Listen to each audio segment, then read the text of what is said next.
It all starts in a pretty standard corporate office. Or so it seems. The president, a mature guy with the face of someone who's lived more lives than your average main character, calmly looks through a drawer full of cigarette packs, each a different color, like he's picking his flavor of violence for the day. He finally picks one and pockets it like he's got all the time in the world. The secretary, looking like a waifu from a strategy game, reminds him it's time to leave. He, completely unfazed, adjusts his tie with a cigarette in his mouth, says he's just stepping out for a bit, and wishes her luck in the battle. The shareholder meeting. Nope, this is way more literal. As he walks off with the swagger of someone about to kick ass for fun, he mutters that he hopes the next guy puts up a fight. Like, he doesn't even pretend this is a tough mission. Dude's vibing way too hard. Looks like he's doing it for sport. Scene switch.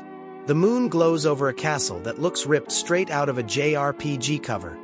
The Demon King's castle. And right at the gate, the classic adventuring party appears, led by a red-headed kid in a blue cape, dropping the iconic line, "At last! I've come this far." Yep, we've got ourselves a textbook ISEKAI protagonist. His name is Leo, and like any good ISEKAI lead, he got yoinked out of Japan by a sparkly goddess who urgently needed a savior to stop the demons. Basically, he got handed powers and a main quest out of nowhere. She gave him a magic gem, hit him with the guilt trip classic, "Only you can save us," and booted him straight into nightmare mode. Since then, Leo's been mowing down demons like they're background NPCs, with a squad of girls who look like gacha game banner units. Between fights, he thanks the world, the goddess, his team. Basically anyone he can think of, because he feels like the final chapter is near. And of course, he closes it all with a smug smile that screams, "I'm the chosen one, bro." Leo takes a moment at the castle gates, glancing at his three companions. Ran, the spunky catgirl, Lilia, the intense elf swordswoman, and Mahal, the elegant mage with influencer energy. With a look like, "This party's got serious plot armor," Leo reflects on how lucky he is. Then, without hesitation, he gives the signal to move. The Demon King's castle doors swing open, and the crew walks in like they're making a tournament entrance. But the scene that greets them throws everything off. Sitting on the throne, looking bored out of his mind, is the president, just casually puffing a cig like he's waiting in line at the DMV. Leo shouts, "Prepare to be defeated, Demon King!" But the suited guy doesn't even flinch. He just exhales a lazy puff, radiating existential boredom. Then he drops the bomb. They're too late. The whole squad freezes. Mahal wonders if this guy really is the Demon King, while Ran and Lilia just kinda short-circuit. The man stands and gives a sarcastic bow, apologizing if he startled the ladies. Then he introduces himself as a recovery agent. That line throws Leo so hard he nearly drops his sword. The whole group looks like, wait, is this a side quest or what? When they ask where the Demon King is, the man casually says he asked him to step out for a sec. But here's the kicker. His target isn't the Demon King. It's Leo. And before the hero can even process that, the guy steps up, grabs his shoulder, and says a name that makes Leo freeze. Tanaka Naoto. Leo flinches. That name, clearly from his past life in Japan, completely shatters him. Before he can speak, his team reacts. Mahal insists she doesn't know any Tanaka, only the great savior Leo Celestia. Ran and Lilia nod, ready to back him up. The man, completely unbothered, confirms it. He knows exactly who Leo is, and says his name with a weird mix of shade and nostalgia. Well, the great savior Leo Celestia.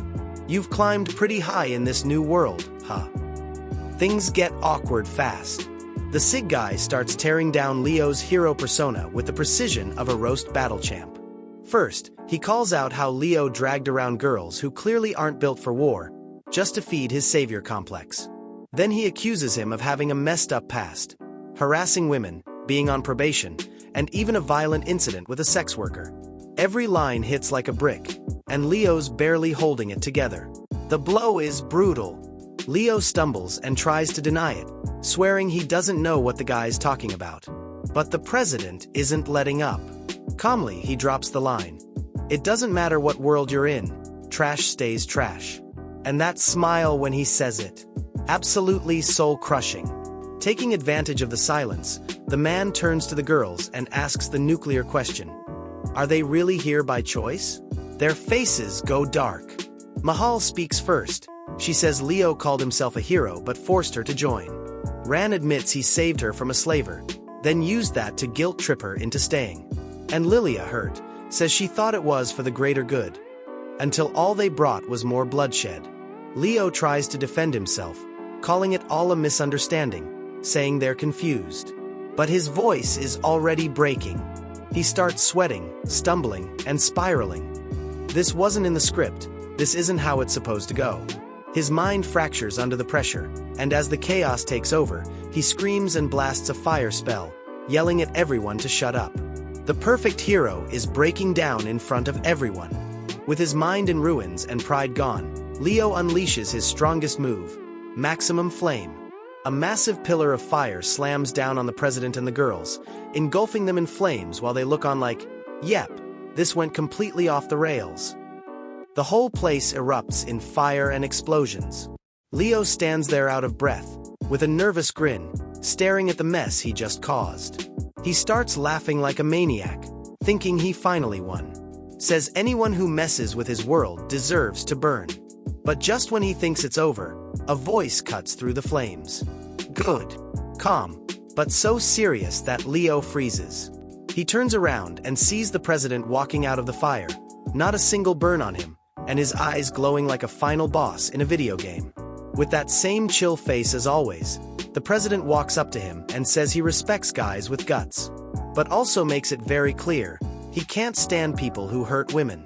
Leo's panicking hard, no clue why his attack didn't work. The girls look at him in fear, while the president lights another cigarette like this is just round one. Leo's shaking. Between the cold sweat, the fear, and the confusion, the only thought in his head is, this dude's not human.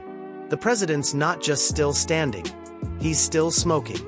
And then he hits Leo with a line that just wrecks him. Calm as ever, he says Leo's level is beneath trash. Yeah, straight up like that. Leo freezes while 1,000 alarms go off in his head. Who is this guy?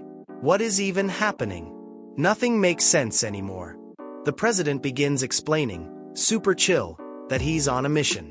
From who? None other than this world's god. Leo can't believe it. The same god who summoned him to save the world now wants him gone? The president confirms it plain and simple. The power that God gave Leo is being repossessed. That's it. His job is to take it back and ship Leo home. Basically, return to sender. Leo goes into full meltdown. Desperate, he pulls out his sword and warns the president not to come any closer. But the guy just walks forward, totally unfazed. Leo loses it and charges with his flaming sword, screaming in pure panic. And what happens?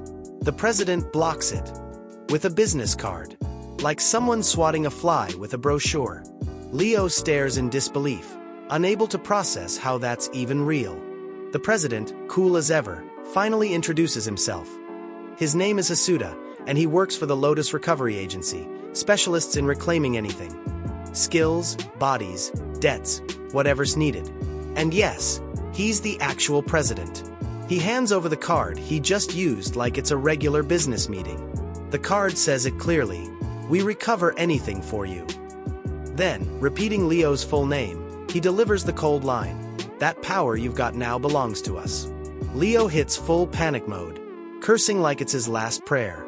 He looks at his teammates in despair, but they're staring back at him with horror and disbelief, realizing the monster their so-called hero has become. Losing whatever sanity he had left, Leo snaps in pure rage. He screams as he unleashes his dark power, summoning creepy black chains that violently snatch the girls toward him. They're caught off guard, terrified, unable to fight back, completely immobilized. The vibe is no longer just tense.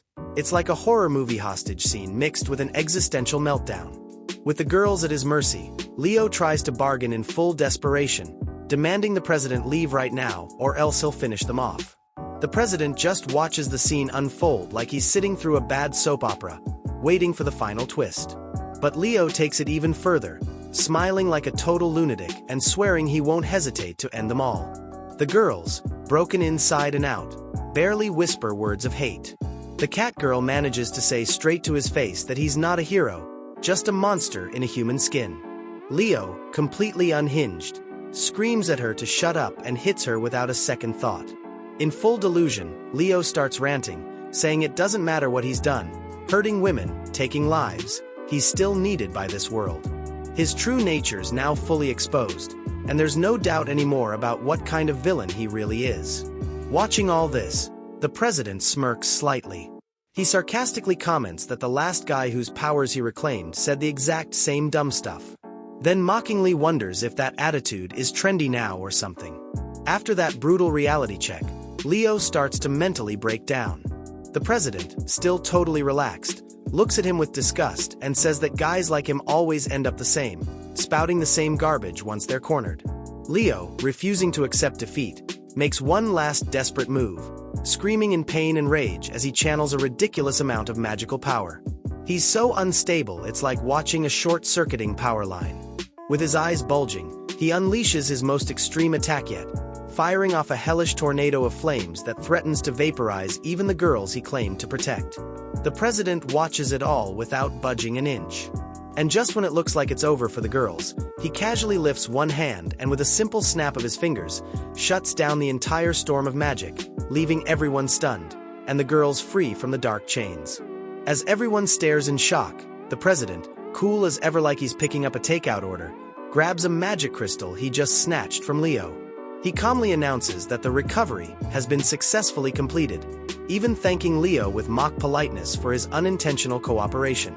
Leo collapses to the ground, confused and completely lost, as the president keeps explaining how, by showing his true colors so clearly, he made the whole job way easier.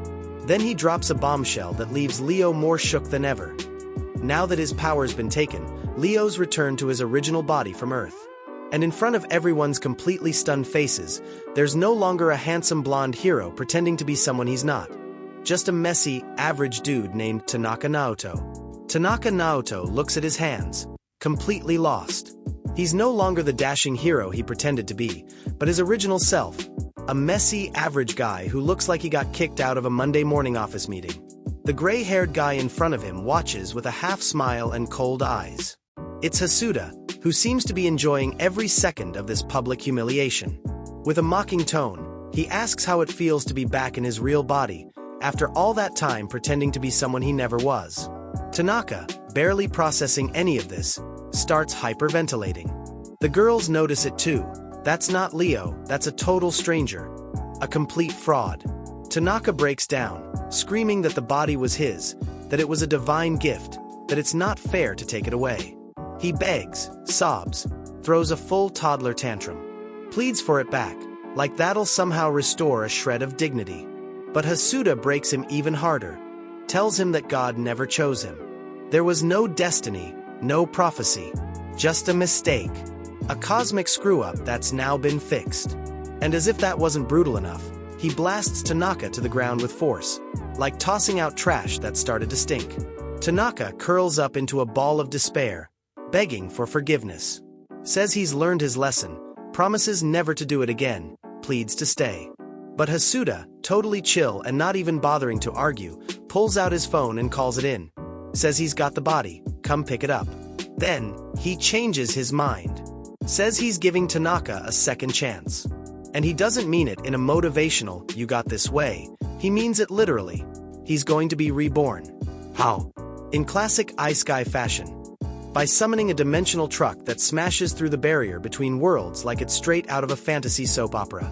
The truck shows up with flashing lights and screeching brakes. The girls can't believe their eyes.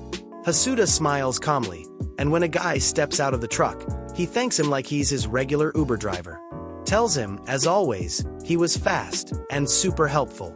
Out steps a figure that does not look human. Its head is like a half-cooked mutant tentacle, and its presence could freeze anyone's soul. He introduces himself as the cargo master, though he looks more like the final boss of a nightmare factory. Tanaka, what's left of him, screams, "Monster!" with the same energy as someone finding a giant scorpion in their bed. But no one else reacts. The new guy just asks if the package is ready. And Hasuda, totally unfazed, hands over Tanaka like he's an Amazon return. says that while he looks gross, the contents are fully intact. Guaranteed. The cargo master checks his package like someone inspecting a box of mangoes. No damage, no rot. Tentacle Head seems satisfied. The body's in good condition. Hasuda is already closing the deal. And just like that, Tanaka is sold. From here on out, his fate depends on the new owner. Tanaka tries to fight back, kicks, screams, drags himself, but they haul him away like a sack of potatoes. He begs to be released, says it hurts. No one answers, and they toss him into the truck like old furniture. And that's when Tanaka meets his new family. A group of goblins, all with glowing red eyes, slowly surrounding him, whispering, "Cold, cold. Help me." Like ghosts from a J-horror flick. Tanaka screams in terror, tries to get away, but the creatures hold him tight. In the middle of this waking nightmare, Tanaka lifts his head and asks Hasuda if this is what he meant by reborn. Hasuda, with his classic hell bureaucrat smile, confirms. Yep, he'll be reborn, just never said as a human. Tanaka freezes while the goblins grab him, dragging him into the darkness, ready for the next step in his transformation. And just when you think it can't get any weirder, the ISEKAI truck slams shut with a loud thunk. The girls watch in tense silence as the cargo van prepares to drive away. As the interdimensional truck fades into the distance, Hasuda turns around and is surprised to see the girls still standing there. He asks if they shouldn't be heading home now that it's all over. Even throws out a sarcastic line, the so-called hero has a new job now. So what are they waiting for? The three look at each other, uneasy. They've got every reason to leave, but none of them knows how to get home. Hasuda picks up on it, sighs, and with a laid-back gesture, says he'll handle it himself. But before leaving, he gives them one last piece of advice. Don't let yourselves get fooled again by guys like that. With a single clap, the girls are teleported back to their respective homes. Now alone, Hasuda checks his cigarette pack, notices he's out, and grumbles. But even that doesn't break his cool. He smiles calmly and tells himself he'll grab one on the way home. Because yeah, after collecting failed ISEKAI cases and dealing with fake heroes, the only thing on his mind is restocking his nicotine. The scene shifts dimensions, taking us back to the modern world, where a building called Black Dragon Castle appears. There, a mysterious white-haired girl in a fantasy-style long dress is clearly lost among the streets, signs, and humans. She talks to herself, trying to find Hasuda's office, but she's more lost than a tourist in Japan without Google Maps. While wandering, she accidentally bumps into a pretty intimidating guy. She apologizes immediately, but the man just stares with glowing red eyes and says nothing, and she freezes in fear. Suddenly, she hears someone mention a cash exchange point, exactly what she's been looking for. The guys from earlier are dropping a handful of glowing gems on the table. The old lady running the place examines them, and without much fuss, hands over a wad of bills. Minus her cut, of course. But one of the guys isn't happy at all with the result. He says there's no way that's the right amount, that they're being scammed.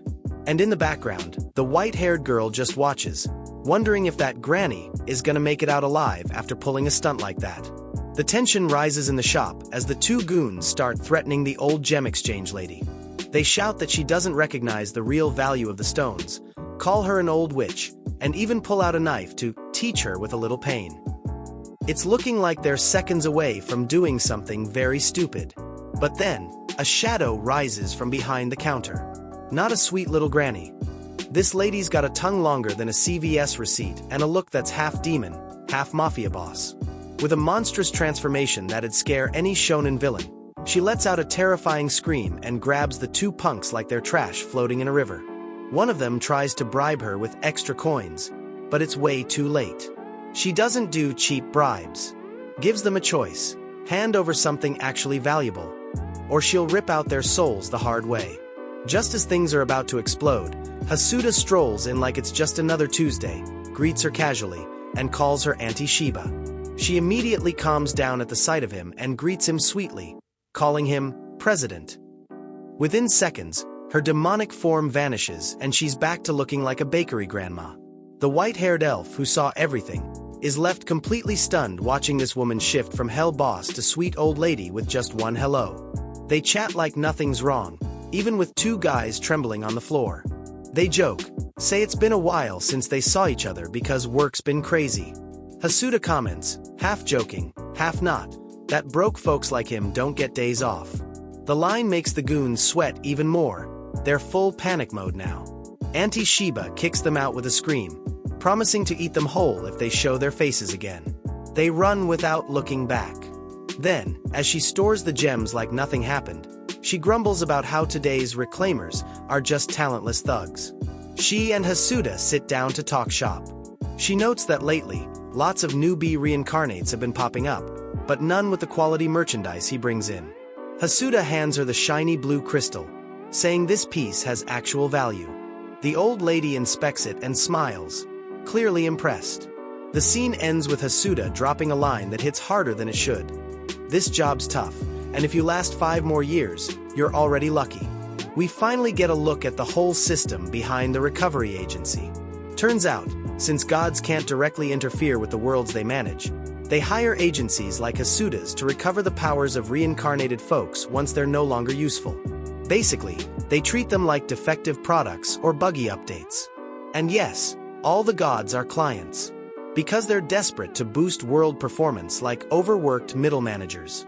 With no better ideas, they keep flooding worlds with reincarnates, giving them ridiculous powers to speed up change. But that just makes things worse. And when everything spirals, they come crying and begging the agency to bail them out. So what's the problem? When you hand that much power to a regular human, there are only 2 outcomes. They either rebel and destroy everything, or vanish and leave an economic crater the size of a black hole. That's why Hasuda says the current model is doomed to fail. Auntie Shiba, curious, asks if he's got any advice for better recovery. Hasuda thinks for a second, and gives a response that's more cryptic than helpful. Says it's like peeling a raw egg without breaking it, pulling out just the inside without ruining the shell. Shiba stares at him like he just spoke dolphin, doesn't get it at all, but laughs anyway. After leaving the shop, Hasuda is approached by the white-haired elf, who now formally introduces herself. She's the goddess Artias. She thanks him for handling Tanaka Naoto, and asks how he's doing. Hasuda answers bluntly, the guy's starting from scratch, working hard. But of course, his body's been modified so much, he's no longer human. Right now, Tanaka lives as a goblin miner in a cave, smashing rocks day and night. And the worst part? His redemption arc will take about 200 years. Artias is horrified. Says that's way too long. It's cruel. But Hasuda gives her a look that says, I don't make the rules, I just enforce them. And reminds her that the recovery agency doesn't run on morals or ethics. If she's the one who sent him to that world, then she better live with the consequences. Before leaving, he gives her one last warning, in that sarcastic yet menacing tone. If she wants to stay pretty, she better not show up around here again. Because in that world, even goddesses can end up mining rocks if they mess with the wrong system. While Hasuda relaxes on a park bench like a classy retiree, his assistant calls with unexpected news. New clients are looking for him. And not just any client, one who's detected something strange. Apparently, there's a reincarnate living nearby who asked for a peaceful life. But his happiness level is so high, it looks like he's hacking the system with pure positive vibes. The camera shifts to that mysterious place, a corner filled with happy people sipping magic mushroom tea like it's a 5-star spa with lo-fi beats playing in the background. Everyone's smiling and giving thanks while the host, Magna-sama, serves them with a serenity that feels straight out of a meditation app commercial. Hasuda suspects something else is going on. He agrees to the meeting and heads back to the office, where he's met by a very peculiar woman named Kagaya Mira. Yes, woman, who's requesting a skill recovery service. Hasuda introduces himself as the president. He's joined by Oya Yagi, a humanoid dragon with a permanent scowl who acts as his bodyguard or field agent. Also with them is Itakura, a silver-haired young woman who handles intel and seems to have more patience than the rest of the crew combined. After the formal introductions, Kagaya lays out her case. They recently got a reincarnated guy who only asked for crafting skills. No superpowers, no explosive magic, no insta-harem. Just wanted to make pretty things and live in peace. And, well, he's really pulling it off. The region where this guy lives has turned into a happiness paradise. Everyone's smiling, getting along, no drama, no chaos. But that's exactly the problem. The happiness meter is off the charts, and it's raising red flags among the gods and magical bureaucrats. Because in this universe, if something's going too well, odds are, it's hiding something. The scene kicks off with a visual explanation of the emotional balance that keeps the world stable. Happiness, pleasure, anger, and sadness all have to stay in harmony, or the system's performance crashes. Right now, happiness is overpowering everything else, and the system's manager is freaking out, afraid she'll get fired from Olympus HR. She admits these cases always go sideways and begs Sir Lotus, head of the agency, to fix the imbalance before she's booted. Lotus agrees, but charges his usual fee. He keeps half of everything he recovers. Not a cent less. With the deal sealed, Lotus and his dragon bodyguard Oya Yagi head off into the forest. Yagi brags that he's leveled up since the last mission, but his confidence dips when they reach a spiked wooden wall. The target village looks more like a luxury prison than a happy town. As the assistants discuss infiltration plans, Lotus puts out his cigarette and gives them a crash course in business etiquette. You walk through the front gate and greet people head-on. Period. Crossing the gate, the contrast is jarring. Sunny meadows, freshly sheared sheep, overflowing gardens, and neighbors singing as they work. The star of the show is Lord Magna, a young craftsman dishing out good mornings and earning dreamy sighs like he's handing out happiness coupons. Everything's so perfect it actually hurts. And that's exactly why they're there. But not everyone's smiling. Marie, a villager, is distressed because her husband left town 3 months ago and never came back. Her friends try to comfort her, but she ends up alone, crying on a tree stump. Before the tears hit, a gentle hand dries her face and asks her to stay calm. Still shaken over her husband's disappearance, Marie is comforted by Lord Magna, who explains that he personally sent Thomas to a distant city to gather tea ingredients. He assures her it's an important mission and nothing to worry about. Seeing she's still upset, he hands her a small bottle of violet liquid and suggests she drink it. Marie accepts and sips the potion. The moment it touches her lips, a wave of calm washes over her. The tea, made just for her, kicks in instantly. She smiles and says it's delicious. Just like that, her anxiety vanishes like it was never there. Back with the others, even Marie is surprised at how different she feels. Suddenly, the whole situation doesn't seem so serious, and she laughs softly, realizing maybe she overreacted. The kids and neighbors cheer for her improved mood, and Magna watches, satisfied, from afar. The villagers quickly express their gratitude. They all agree that since Magna arrived, the village has bloomed. Thanks to him, they can live in peace and joy. Magna accepts their praise humbly, but doesn't hide his true goal. He wants everyone in the village to be happy. Deep down, he vows to do whatever it takes to protect that happiness. Meanwhile, Oya Yagi uses the moment to pet a sheep, until his boss dryly asks since when he's into livestock. Suddenly, Magna notices the strangers and tenses up. They don't look like locals. He watches them with suspicion. The strangers greet politely. The president casually compliments the village. But when he calls him Ito Takashi, Magna freezes. The villagers whisper, confused, wondering if that's another name for Lord Magna. He stands silent, shocked. How do these men know his real name? Magna returns the greeting respectfully and introduces himself as the village chief. Hasuda, cool as ever, thanks him for the welcome and hands him a business card, introducing himself as a rep from the Lotus Recovery Service, accompanied by his subordinate Oya Yagi. They're not tourists. They were sent by a deity, with a clear mission, to collect his skill. The tension spikes when Hasuda reads the name on the request. Ito Takashi. Magna goes pale. Though he tries to stay composed, he doesn't understand why they're calling him that. He insists his name is Magna and says he doesn't know any Ito Takashi. Hasuda, puzzled, checks the documents and asks Yagi to read the history out loud. University graduate, corporate worker, seminar organizer. All matching his previous life. The confusion grows deeper. Magna still denies the identity, saying all he wants is for his village to be happy. The villagers immediately rally around him, defending him passionately. Some even yell at the visitors to leave him alone. Hasuda stays calm, But Yagi starts to notice something strange. The whole village seems caught in the same emotional trance. Everyone is way too loyal to Lord Magna, like he's their personal messiah. Things are heating up, but Magna raises a hand to quiet the crowd. With a diplomatic smile, he reassures them it's fine. Then, with perfect grace, he invites Hasuda and Yagi to his home for tea and a more relaxed conversation. Oya Yagi reacts with annoyance to Magna's offer, thinking he's messing with them. But Hasuda, calm as ever, says he's touched by the hospitality. Magna responds with serenity, saying it's his duty as village chief to treat guests well. Without further delay, he invites them to his home, while a few villagers watch nervously. The trio arrives at a simple but nicely decorated cabin, where Magna greets them politely and begins preparing tea for everyone. Meanwhile, Hasuda silently wonders if they're about to walk into something unexpected. A trap? A trick? A threat? Once seated, Hasuda cuts to the chase. He wants to get to the main topic. Magna agrees without hesitation and confirms he understands why they're there. He knows they came to recover his power. But when the young man's confidence shows, Yagi asks if he even gets what a recovery actually means. Magna doesn't flinch.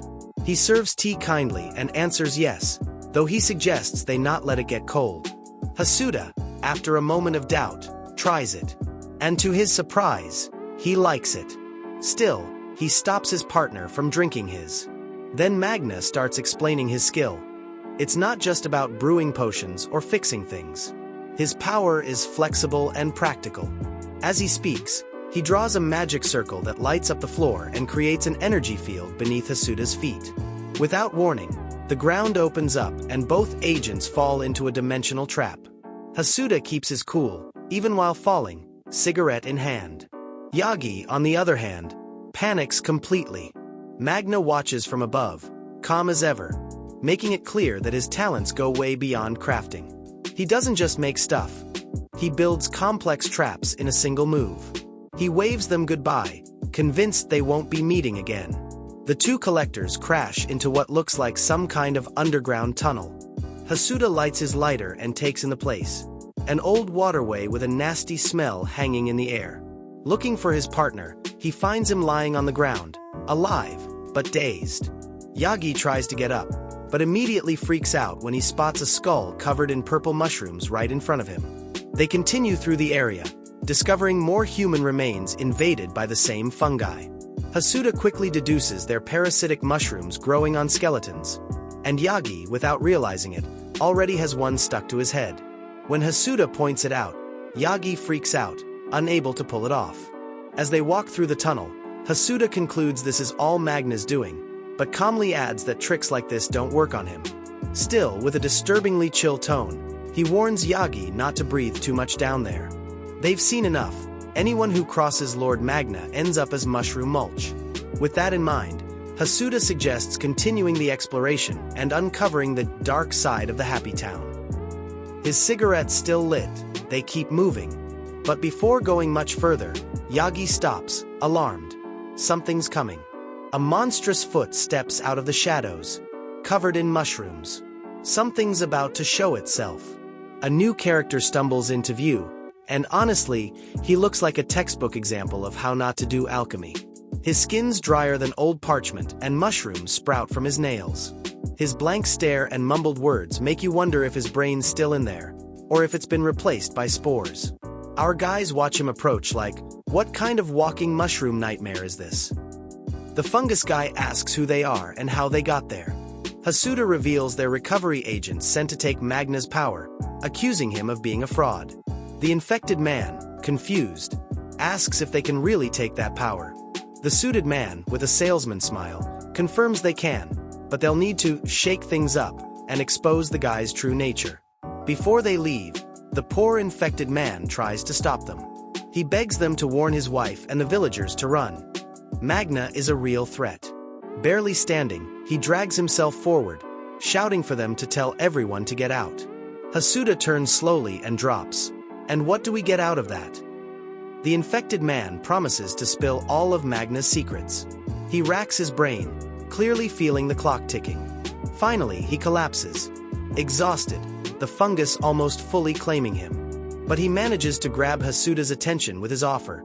Valuable info in exchange for warning the villagers. Hasuda, with that classic, "this just got interesting" look, agrees to hear him out. By the fire, the man starts spilling the truth like he's peeling mushrooms off his soul.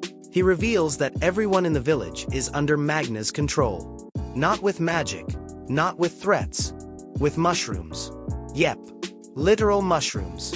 Anyone who consumes them feels such intense euphoria that they give up their body, soul, and common sense to Master Magna.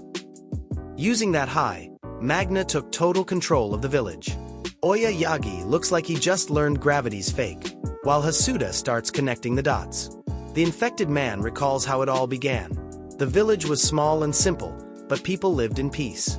Then one day, Magna appeared. Messiah smile, powers straight out of a sci-fi loot box. Strange tech, miracle meds, mysterious abilities. In no time, he had everyone wrapped around his finger. Every elder, every leader, fell for him. Until even Thomas, the narrator, realized too late. In a bittersweet flashback, Thomas talks to his wife Marie, who's now fully devoted to Magna's cult. To her, Magna didn't just fix the village's problems. He did it so well that no one even talks about anything else. Her devotion runs so deep that when Thomas questions it, she just says there's no need for a reason to worship a god. And she says it with a smile more chilling than cute. By the time he realized it, most of the villagers were already Magna's slaves. The guy didn't need chains or whips, just mushrooms with built-in mind control. And like some conspiracy theorist with receipts, the guy gathered the few sane folks left to investigate this so-called Magna. What they found was explosive. Every piece of food Magna handed out was laced with spores that hijacked free will. And even worse, he was planning to spread those mushrooms beyond the village. Like a gourmet drug lord with expansion plans. Just when they managed to gather proof, Magna found out. And of course, he wasn't gonna let it slide. He played it cool while dropping an arrogant line about how wise rats never find happiness. Then the worst came to light. All of the young man's allies were slowly consumed by the fungus, used as human fertilizer to grow more mind control shrooms. Straight up psychological horror movie material. Even Oniyagi and Hasuda are shook by how twisted the plan is. Barely alive, the guy hands Hasuda a memento from his comrades and a letter, begging him to open the villager's eyes. As he literally crumbles into spores, he whispers one last wish, for everyone to wake up. Hasuda, dead serious, accepts the mission without hesitation.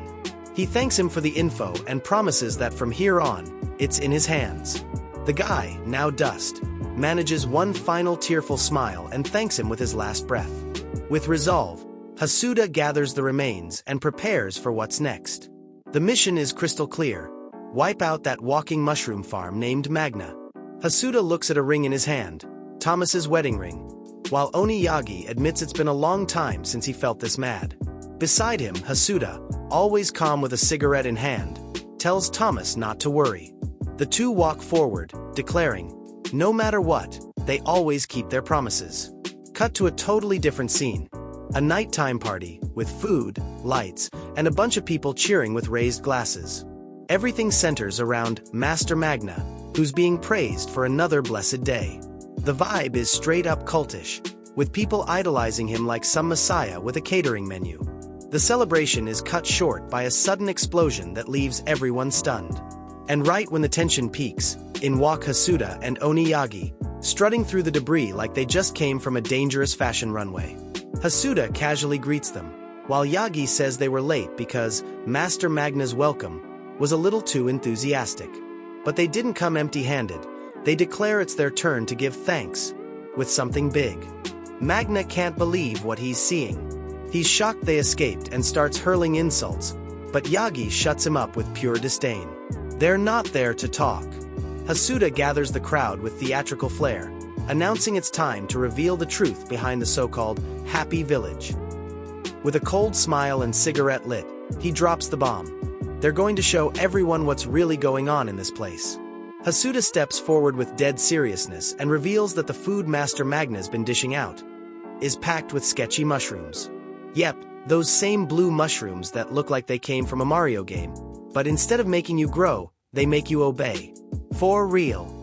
At first, the villagers react like someone just told them the bread had gluten, confused and chuckling nervously. Some even defend the mushrooms, saying they're medicinal. But Hasuda's not here to play. He instantly drops the real bomb. The mushroom's main ingredient is human. And just to drive it home, he pulls out a skull like someone unveiling a bottle of fine wine at a fancy dinner. The crowd is in shock, and now there's a literal skull centerpiece on the party table. Magna tries to brush off the accusation, laughing it off and thanking them for such an entertaining theory. But Hasuda expected that. So he pulls out a phone and plays an audio recording, Thomas's voice confirming everything. Magna's been brainwashing the entire village. The message hits so hard even Marie freezes, recognizing the voice instantly. The audio keeps playing, Thomas explaining how his former comrades were all victims of Magna's plan. First he got them hooked on the mushrooms, then drained them completely, and finally ended them without mercy, just to use them as fertilizer or some secret ingredient. And as if that wasn't dark enough, Oni Yagi announces they've got even more evidence. Because if you're going to morally obliterate a villain in front of his whole fan club, you better come with receipts and traumatized witnesses. Necklaces, backpacks, and bags start being laid out, each item revealing the truth Magna tried to hide.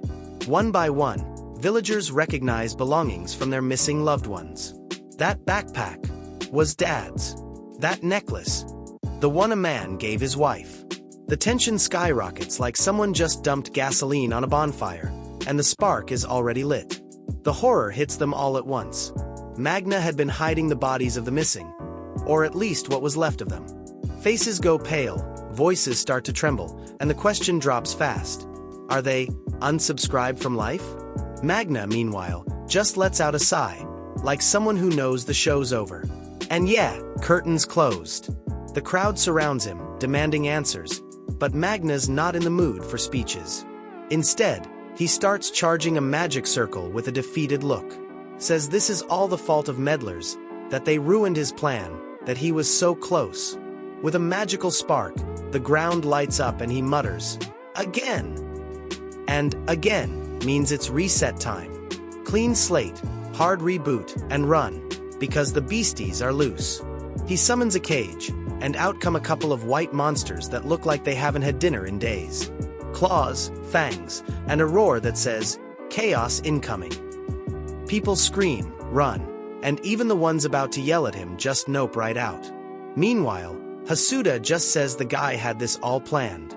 Magna plays innocent, and with a cynical grin tells them they'll have to take responsibility too. And he says it while summoning his pride and joy. A giant orc, ripped like a gym ad, with a face that says he's ready to hand out slaps. The two small-timers don't know whether to run or play dead, but only manage to mumble, "He's bigger than we thought." And yeah, the orc's not just big, he's got clear orders. Squash them. With a jump that shakes the ground, the beast slams down hard. But before it can move, a cold voice cuts in with a sharp "Hey." It's Oni Yagi, back in his reptilian form, stopping the attack with one hand. Hasuda asks if he knows what he's doing. The lizard replies like a pro, "I've got the big guy." His partner nods without fear, knowing his guys got this covered. Yagi doesn't waste time. He launches the orc straight into a house, leaving it embedded like unwanted holiday decor. Then taunts him from a distance, calling out his slow reflexes like it's a chill afternoon picnic. In the middle of this circus, Magna eyes Yagi with interest and makes Hasuda a sketchy offer. Hand over the kid. Hasuda, obviously, shuts him down with smooth diplomacy. But Magna doesn't give up and throws out another deal. If he kills him, can he keep him? As he drops that gem of a line, his wolves charge at Hasuda ready to rip him apart. But Hasuda doesn't flinch an inch. With a simple sit, the beasts obey like they're in obedience school. He lights a cigarette with complete chill and says he's about to give them a crash course in manners. Right after, Hasuda faces him with a question. What magic trick's he gonna pull next? And in response, Magna drops a sparkling red powder that blankets the area like a smoke grenade. The thick cloud has everyone coughing and gasping. Confusion spreads fast as no one knows what's going on. In the choking fog, Mari stumbles, calling out for help, begging her husband Thomas to save them. Forgetting that Thomas already unsubscribed from life. Magna appears at her side and, with a soft voice, says he's finally found her. She, filled with fear and bitterness, calls him Master Magna and tells him to back off. But he grabs her shoulder, not letting go, and makes a deeply disturbing promise. Now that her husband's out of the picture, they can finally live together forever. He orders her to eliminate the outsiders. Mari, shaking and confused, approaches Hasuda like she's seeking comfort, but suddenly falls onto him. Hasuda catches her to keep her from getting hurt, but that's when he feels cold steel straight in his chest. The stab is dead on. Mari, with a blank look, says her loyalty lies only with Master Magna. Mari, her eyes cold and her voice robotic, declares total loyalty to Lord Magna, and says there's only one path for outsiders: death. Hasuda, bleeding and swaying, hears her words with a mix of pain and acceptance, like he's resigned to it. His cigarette drops to the ground as the blood loss makes him collapse. Magna, very pleased, praises Mari like a well-trained pet. Hasuda, still conscious, calls him a bastard, but Magna, wearing his signature toxic salesman smile, explains that the smoke was laced with magic mushroom-type hallucinogens.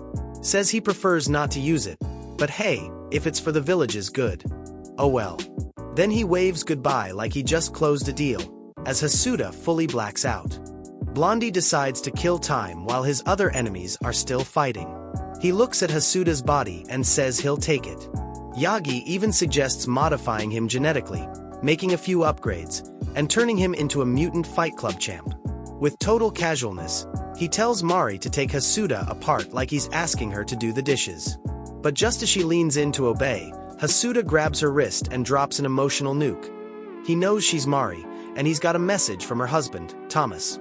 Thomas asked him to help free her, and it finally shatters her trance, emotionally and physically. Mari's mind breaks like glass under pressure. Memories, feelings, and lost humanity start flooding back through the cracks in her brainwashing. She touches her head, disoriented, and wakes up from the brain fog like someone escaping a bad dream. She's back. Mari looks at the knife in Hasuda's chest with horror and apologizes for what she did. But Hasuda, with a kind smile, tells her it's fine. Even with a knife in his chest, his body's special. He literally pulls the blade out and starts healing like a silver-haired Wolverine uncle. Mari, totally freaked out, can only ask who the hell he even is. Hasuda humbly replies, he's nobody special, just a simple recovery agent. The villagers, full cult mode activated, surround him like they're ready to go full angry mob. But Mari tries to snap them out of it, begging them to wake up and see the truth. One villager charges at her with a knife, and she closes her eyes, ready to be stabbed. But Hasuda stops the attack like a true gentleman, with a business card. Because if you're gonna disarm a brainwashed fanboy, you better do it with style.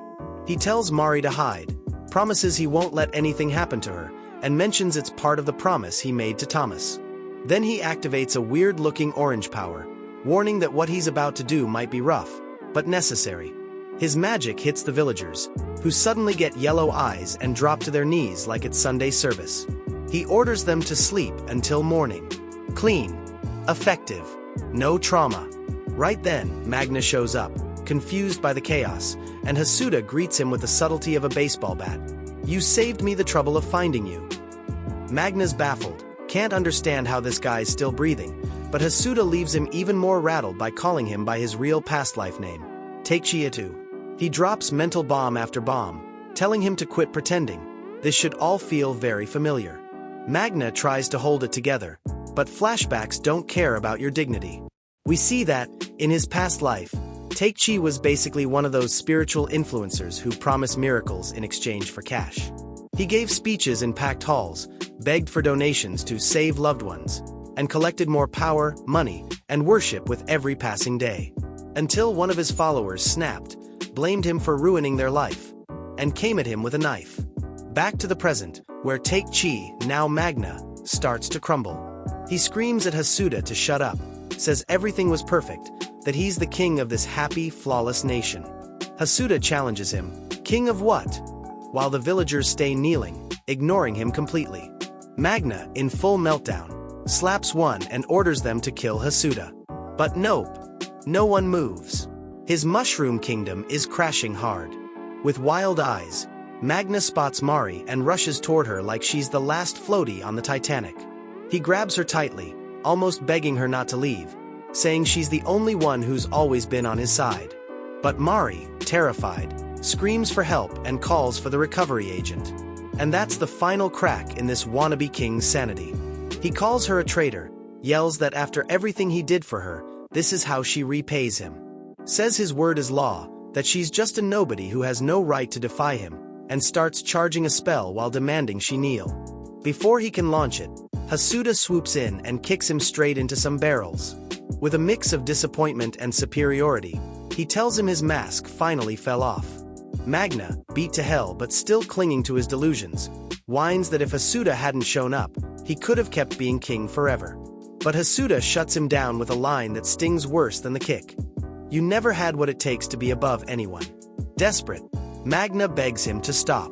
But Hasuda's already activating a golden spell, calm as ever, and as the magical energy surrounds him, he makes one thing very clear. In the end, it really is that simple. Hasuda wraps things up like he just closed a catalog deal. With his usual chill vibe, he finishes collecting Magna's power.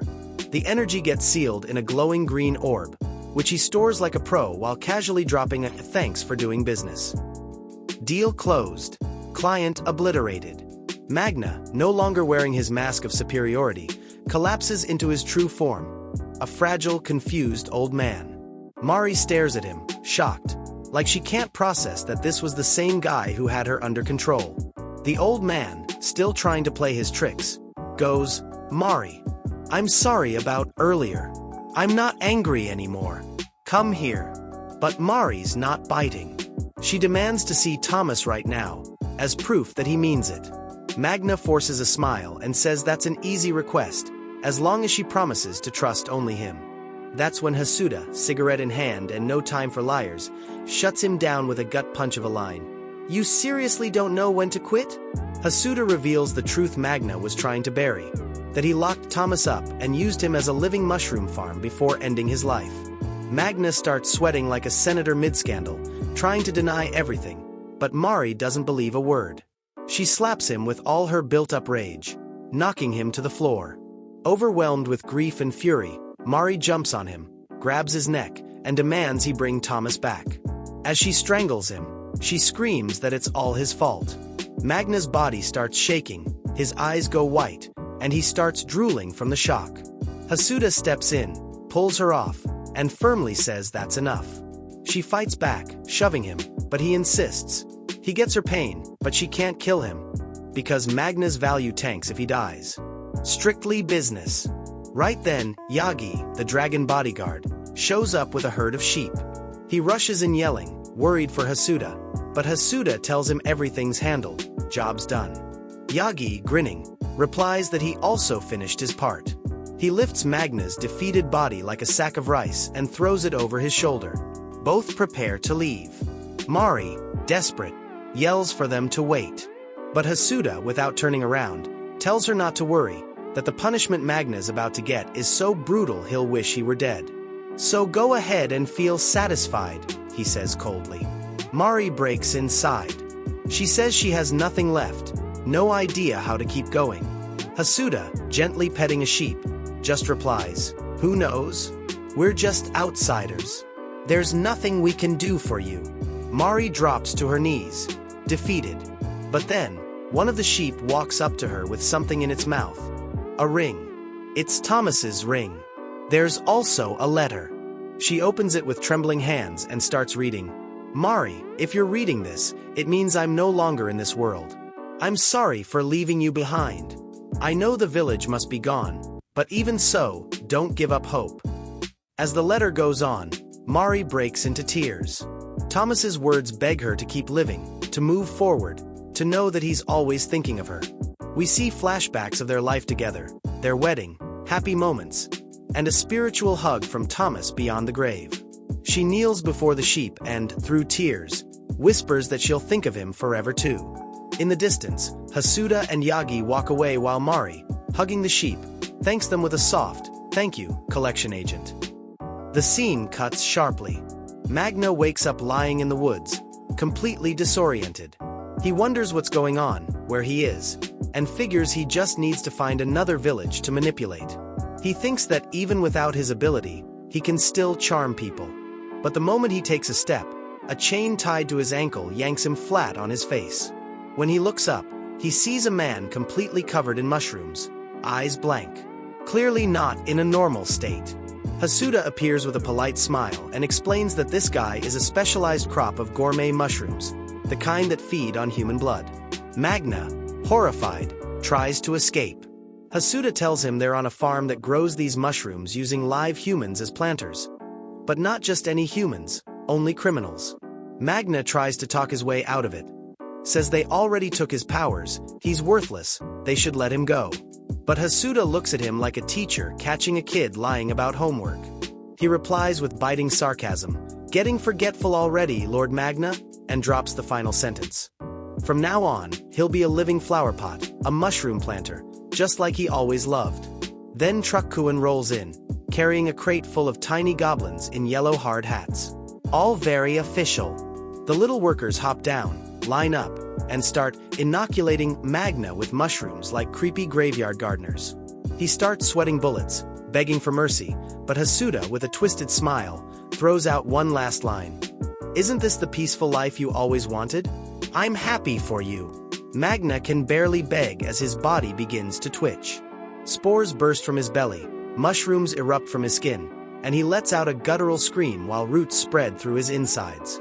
After leaving Magna with a fate more fungal than human, the story takes a hard shift in tone. We're now in the bar district of the Black Dragon Fortress, a cozy place lit by warm lanterns and neon signs. There we see Hasuda, Yagi, and the secretary enjoying a well-earned night out. They're celebrating, chugging beer, devouring food, and laughing like they didn't just turn someone into a human planter earlier. They literally toast to the success of the job, clinking their mugs like it's party time. Yagi jokes with a mouthful of food, the secretary chuckles quietly but happy, and Hasuda keeps his usual smile while poking at some sushi. The night rolls on, and the next day hits hard. Hasuda wakes up slumped on a couch, a hangover tattooed on his face. He sits up slowly, wondering what time it is, what happened after the drinking, and why his skull feels like a drum. He stumbles to the bathroom, splashes water on his face, and tries to gather his thoughts. But his recovery gets cut short by a new character's arrival. A tall, handsome, glowing dude with silver hair, golden eyes, and a noble aura. The guy asks straight up if he's Mr. Hasuda. Hasuda, still half zombie, answers yes, but begs him to stop shining so much, because the light is literally killing him. That's how brutal the hangover is. The guy stands there serious, clearly uncomfortable with the comment, but before things get weirder, the secretary walks in. She reminds Hasuda that this man had a scheduled appointment, and that she mentioned it last night. Hasuda tries to remember, but all he can recall is Sake and Yagi's dumb laugh. He figures he forgot because of the booze and asks her to bring him some tea while he gets ready. Now suited up and a little less dead inside, Hasuda introduces himself properly to the new client, apologizing for the wait. The guy seems polite, but kind of unsure. He quietly asks the secretary if that man is actually in any condition to work. She answers like it's nothing, saying he's just a little out of it from last night's party. The client finally introduces himself. His name is Sissel, and he says he needs a skill retrieval done urgently. Hasuda settles into the couch, intrigued, and asks him to explain what's going on exactly. Sissel begins to explain that, as the god of his world, he recently welcomed a reincarnated soul. It was a woman from another world, chosen to be a kind of savior, a saint. At first, everything seemed fine, but then things spiraled out of control. It all turned into a catastrophe. The scene cuts to an apocalyptic wasteland. The same woman now appears as a massive, deformed creature with black skin, glowing red eyes, and violent energy. The destruction is so intense that Hasuda wonders if it was caused by a bomb or some kind of WMD. Sissel clarifies it wasn't an explosion. It was the reincarnated woman herself who wiped out his world. In the photo he shows, there's a field full of fallen warriors, and in the middle of that grim landscape, the monstrous creature still stands, seething with rage. The secretary hands Hasuda the woman's file, her Earth life record. The document reveals her name, Shirakawa Megumi. Turns out she was a single mom with twins, and died in a car accident. Nothing in her background suggests any violent behavior. Hasuda looks at her photo. She seems serious, but kind. As he scans the file, Hasuda reflects in silence. No shady past, no crimes, no red flags. He finally breaks the silence and asks Sissel how someone like her ended up becoming that monster. Sissel, still frustrated and hurt, says that's exactly what he wants to understand. He insists he believes she was good, that he trusted her, and now feels like he was betrayed in the worst way. Hasuda, now fully recovered, throws the direct question. Why'd you bring her in as a reincarnated soul in the first place? He's not accusing, just trying to get the logic. Sissel, not dodging the question, starts explaining how his world works. He says that for centuries, humans and demons have been in constant conflict. Even though they were always at war or in disagreement, that chaos maintained a kind of balance. While he explains, images show both sides, humans in armor with spears, demons with wings, horns, and fangs. It was your classic clash. No good guys, no bad guys. Just two forces locked in eternal battle. But then, everything changed. Instead of sticking to that chaotic balance, there was a slaughter. A total massacre. The demons, without warning, began wiping out humans without mercy. And that was the breaking point. Suddenly, demons started being born way stronger than normal. The new demon generations weren't just aggressive, they were unhinged. They shouted about exterminating all humans, laughing as bodies piled up like garbage. The balance collapsed in a matter of days. There was no way to fight back. So, in their desperation, humans did what any dying civilization would do: pray. They begged the heavens for salvation, someone who could undo the annihilation, someone to bring their people back. And just like that, as if the divine suggestion box had been checked, a saint appeared. A radiant woman, glowing with light and a serene smile, descended from the sky before a desperate crowd. But that hope didn't last. Sissel sighs as he tells it all, still shining like an emotional disco ball. Hasuda, who now gets the full picture, doesn't overthink it.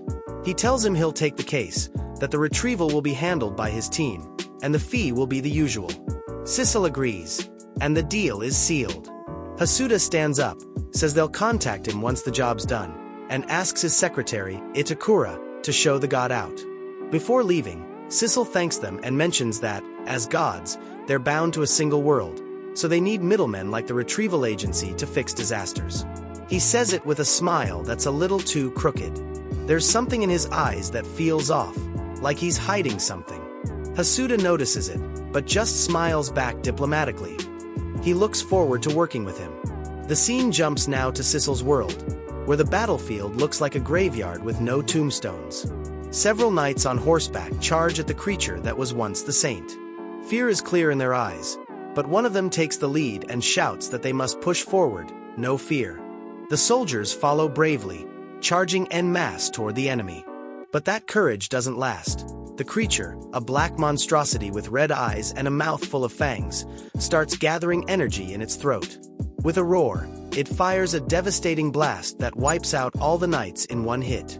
The field erupts in fire and smoke, soldiers scattered, burned, and covered in ash. Some try to crawl out from the rubble and smoking bodies, injured, dazed, not even sure what hit them. Out of the chaos, Hasuda appears, walking like nothing happened, calm but serious. He surveys the carnage and drops one of his classic lines. "This is awful." Then, staring at the roaring creature in the distance, he adds, "No matter how I look, I don't see a saint here." One of the knights, shocked to see anyone still alive and strolling casually, asks what squad he's with. Hasuda smiles and says he's just happy to finally talk to someone still breathing. He introduces himself as part of the retrieval agency and asks the knight to tell him everything he knows about what happened to the saint. The knight, exhausted, face smeared with blood and dust, starts explaining. He says they don't know exactly what went wrong. One day, the saint just came down from the heavens. At that moment, all the humans regained hope. She led the soldiers with strength and charisma, waving a flag high. She became a symbol of change. But that glorious moment ended in a flash. Without warning, the saint changed.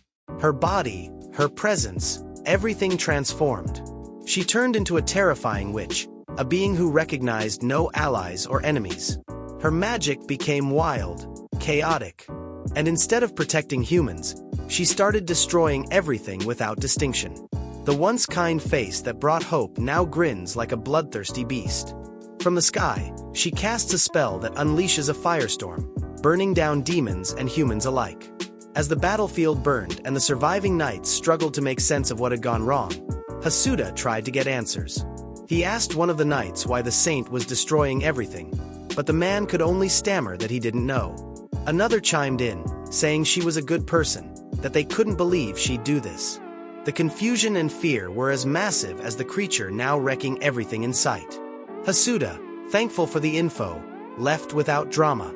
The knights shouted at him to wait, said he was crazy, that walking up to that thing was suicide. But he just told them not to worry. Far from them now, he pulled out his phone and called his secretary, Itakura. He asked her to let Bayaki know he'd be late, so she wouldn't freak out. Like he wasn't about to face a mutated goddess or anything. Then, without hesitation, he stood before the creature. And in an instant, without anyone noticing, he was already standing right on her chest. The creature barely reacted before he was already there, calm like someone unbothered by death or nightmare clients. He greeted her politely. "Nice to meet you, Shirakawa Megumi." She froze, stunned. Not by the words, but because she didn't even see him move. When did he get there? Hasuda introduced himself as the head of the retrieval agency and asked if she had a moment to talk. Instead of responding nicely, the creature growled, "My name. You know it? You're just like that bastard." As she spoke, she started charging energy in her mouth to fire again. Hasuda reacted. A blast shot out, but he dodged it effortlessly and landed softly on the ground. In his usual tone, he asked who she meant by that bastard. He was trying to start a conversation, but the creature clearly wasn't in the mood for soul-searching. The beast glared down at him, confused he was still alive. She yelled at him to get lost and fired another blast. Another explosion shook the field. In the thick smoke, a voice came through. "I'm sorry." When the smoke cleared, there was Hasuda, walking out like he just left a boring meeting. He dusted himself off, smoking as always, and calmly told her that attacks like that don't work on him. Meanwhile, a few surviving knights took the chance to run for their lives. Hasuda watched them go, and he noticed something strange. The creature wasn't attacking them. That got him thinking. Maybe the saint-turned monster only reacts to people who approach with hostile intent. Determined to get answers, he spoke to her again. "Hey, Miss Saint, so who were you talking about?" But the creature only shouted back a furious, "Shut up," and unleashed a non-stop barrage of attacks. Hasuda dodged them easily, almost lazily. He started wondering if the saint had lost her hearing, because she clearly wasn't listening. But she kept going with her classic, "Shut up" combo while firing more and more beams. Just then, 3 demons appeared from behind the creature. They saw her focused on Hasuda and yelled, "She's wide open! Die!" and launched a sneak attack straight for her back. Hasuda didn't even flinch at the demons. He just raised his hand, chill as ever, and dropped a fall. Instantly, a massive blue lightning bolt crashed from the sky and split the ground like butter. The demons barely had time to go, "Huh," before the thunderbolt sent them flying. Then, as the ground sizzled and the air sparked, Hasuda muttered in annoyance that he was in the middle of a conversation and asked not to be interrupted. Basically hit them with a "grown-ups are talking" warning. He turned again to the giant creature in front of him, the so-called saint, and spoke in a calm tone, never raising his voice or showing fear. He told her he didn't want to fight, reminded her that, in her past life, she was a good person. The kind they don't even make anymore. As he said it, he couldn't help thinking about the freaks he usually deals with. Your typical reincarnated psychos with that "I kick puppies for fun" look. The saint didn't respond, but her silence spoke volumes. She was tense, filled with dark energy, and could only whisper a few, "Shut up, shut up," like Hasuda's words were rattling something inside her. He kept going, told her she was a kind mother, A real one. And that, to reach this level of violence, something awful must have happened. Something that shattered everything she was. She snapped. Screamed that she doesn't believe in anyone anymore. That she'll never trust again. That she's done. Then she hurled her massive claw at him, wrapped in purple energy. Hasuda didn't budge. With the same tone you'd use to explain a cake recipe, he said. I see. So this is about your kids, isn't it? The moment he said that, the claw froze inches from his face. The saint went completely still. Her red eyes went wide. Her breathing stopped. All she could whisper was, "My babies." Hasuda, realizing he'd hit the mark, kept talking in that same calm tone. Told her he'd noticed she only attacks those who come at her, not the innocent. Meaning, she's not out of control. She's protecting something. The saint remained frozen. Her expression shifted from rage to confusion. And then, slowly, she began to open up her body, like undoing part of herself, revealing what she'd been hiding inside. From between the fibers of her form, two small red-skinned demons appeared, with curled horns and trembling eyes. They were huddled together, but when they saw Hasuda, one of them spoke up and told him not to hurt their mom. Not to harass her. "Our mom's not bad, leave her alone," is basically what they said. Hasuda stood frozen. His eyes widened, not out of shock, but because he'd just confirmed something he read earlier. He murmured softly, like thinking out loud, "Mom?" And then he remembered. The file said Shirakawa Megumi was a single mother, with twins. Hasuda turned back to the giant creature, who now looked way less like a threat and way more like a mother pushed past her limit. He scratched his head like he had no clue what to do, and mumbled in a more relaxed tone, "What a mess!" Hasuda stared at the demon twins, still not fully believing those little creatures were the saint's children. But the monstrous woman confirmed it in a pretty direct way. She conjured a magical orb and projected it to show him her memories. Hasuda watched closely, realizing this wasn't an attack. It was a full memory, something real she had lived through. The vision began with a woman on her knees, totally disoriented, having no idea what's happening. She looked around, confused, repeating that she was just heading home and doesn't know how she got to this weird place. You could see the fear in her face. There were no visual clues about where she was, until a glowing figure appeared. It was the god Sissel, shining like always, with that kind smile that somehow never feels quite right. He dropped the bomb on her with zero sugarcoating, told her she died crossing the street on a red light. Just like that. She freaked out, denied it in full panic, said it couldn't be true, that her kids, Kai and Sora, were waiting for her at home. But Sissel kept smiling that soft smile that was starting to look sketchy, and told her kids were probably really worried about her. Then, in a move that had nothing to do with holy vibes, he lifted her chin with his hand, all seductive, and whispered, "I can send you back to your world." The woman was stunned, hope lighting up her face instantly, and asked if he really meant it. He said yes, he was a god and could do it. But of course, there were conditions. Then he dropped the offer like it was no big deal. If she wanted to see her children again, she had to become humanity's savior. Told her she'd be a saint, a chosen one, and would need to eliminate the most dangerous demons, known as calamity demons. What was sketchy was that, when he mentioned defeating them, his face changed. That fake smile twisted into something cruel. He didn't mean scare them off. He meant full-on annihilation. Even so, the woman didn't hesitate. Said she'd do it. That she'd do anything if it meant seeing her children again.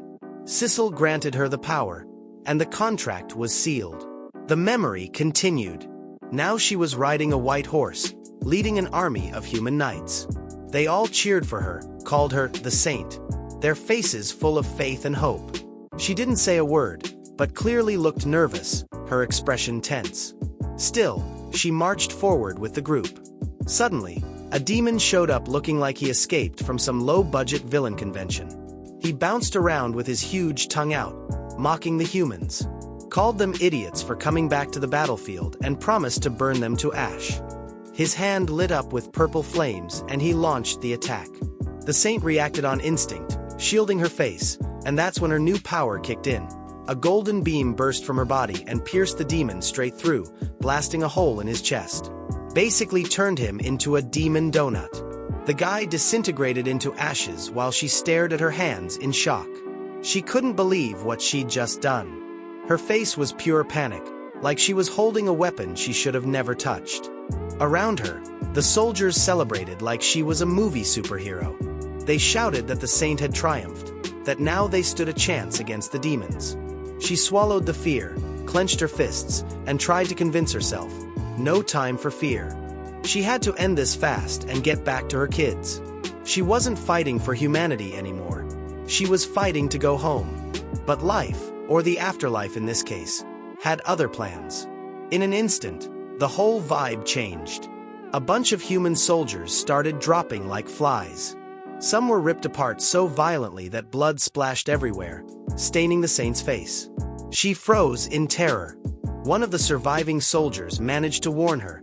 The calamity demons had arrived. And sure enough, two shadowy figures showed up. Unlike the other demons, these were different. They wore white masks with creepy expressions, and their bodies were cloaked in pure darkness. Their presence was overwhelming. Just showing up changed the entire tone of the war. The soldier begged her to run, said those two weren't regular enemies, that fighting them was practically suicide. The saint held the soldier's hand, but looked him dead in the eye and said no. She wasn't going to run.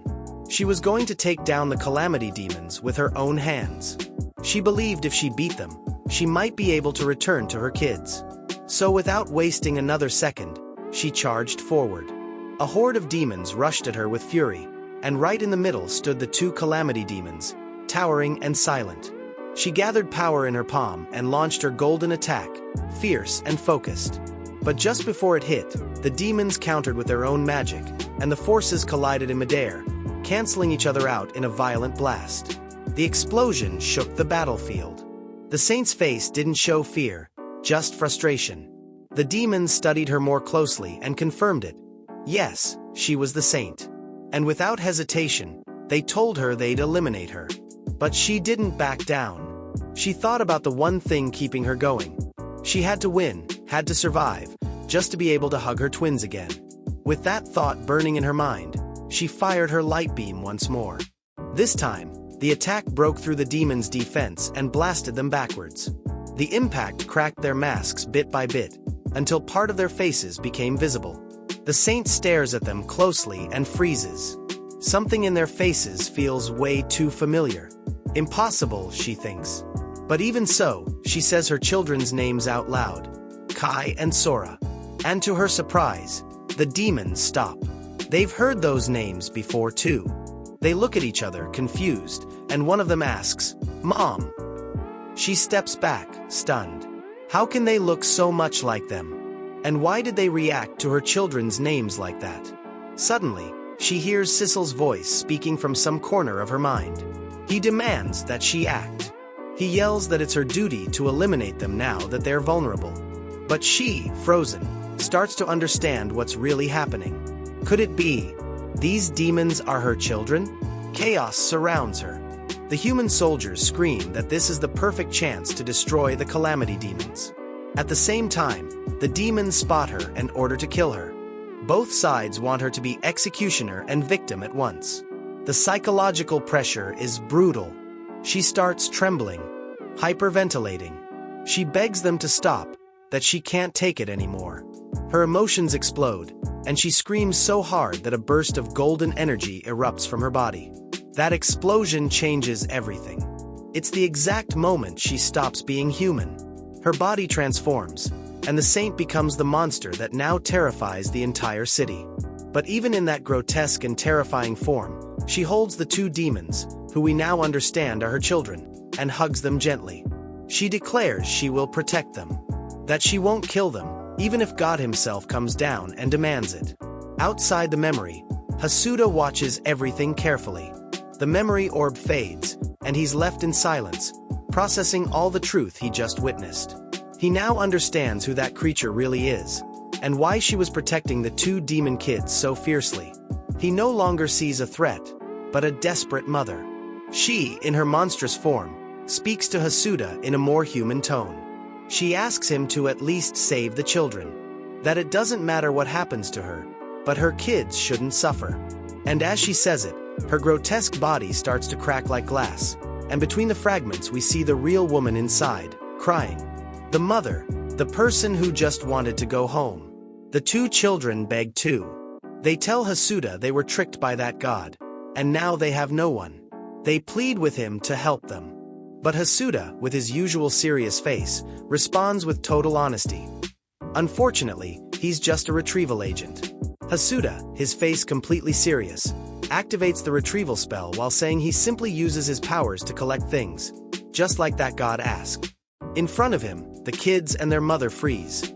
Not from the spell's power, but from fear. The mother doesn't fight, she just watches in horror, realizing this is the end. The god Isel, somewhere watching it all, shows a twisted and satisfied smile, like this was exactly what he wanted all along. Hasuda is just doing his job. The next day, the vibe is different. Light comes through the window of Hasuda's office, where he sits at his desk, hand on his head and a tired look on his face.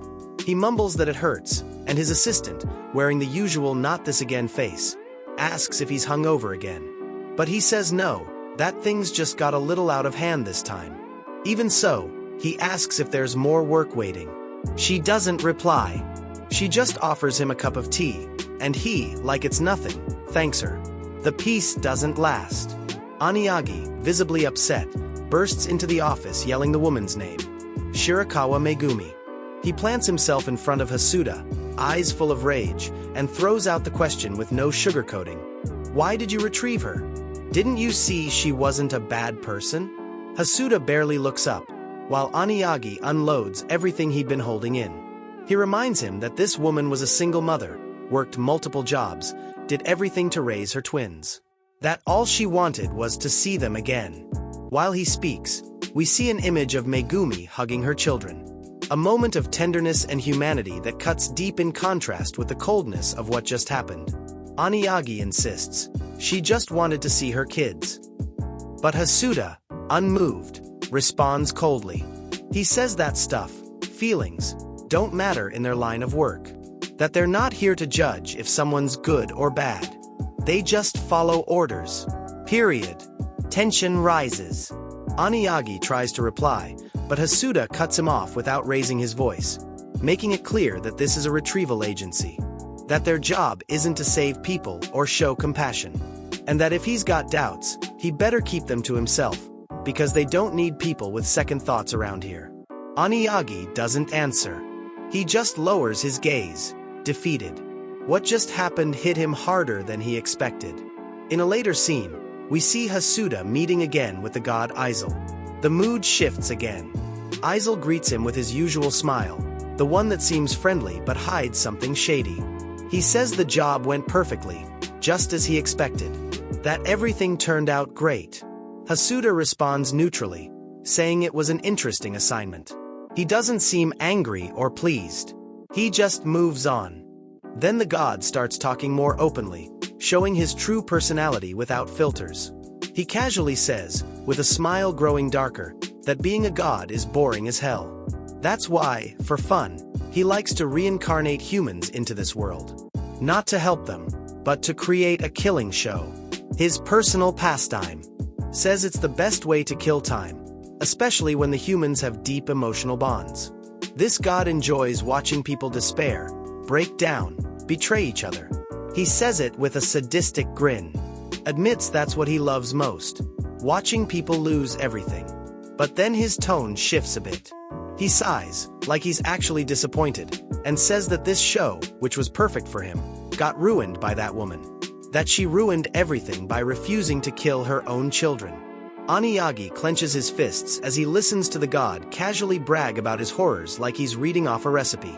Next to him, Itakura stays silent, clearly uncomfortable. The god Isel keeps chatting with Hasuda, all smiles, saying that his company is truly efficient at solving problems for money, and that's why he values them so much. Hasuda, ever the pro, just says they do the best they can. But the god keeps going, saying that the previous failure, referring to the saint, was already taken care of thanks to them, and that next time he'll make sure to create a show that's even crueler and more refined. That's when Aniagi finally snaps. He explodes with rage and yells, "You bastard! with trembling fists, ready to knock his face in.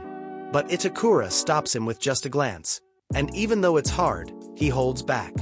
Hasuda apologizes to the client, saying his employees still need a bit more training. The god, smug as ever, says it's no big deal and asks what the next step is. Hasuda hands him an object. It's the saint's collected ability. He gives it to him like he's handing over a bag of cookies, with a smile to match. Right then, his phone rings. He picks up immediately. It's Truck-kun, the most efficient delivery guy in the multiverse. Hasuda asks if the delivery was made, and Truck-kun confirms.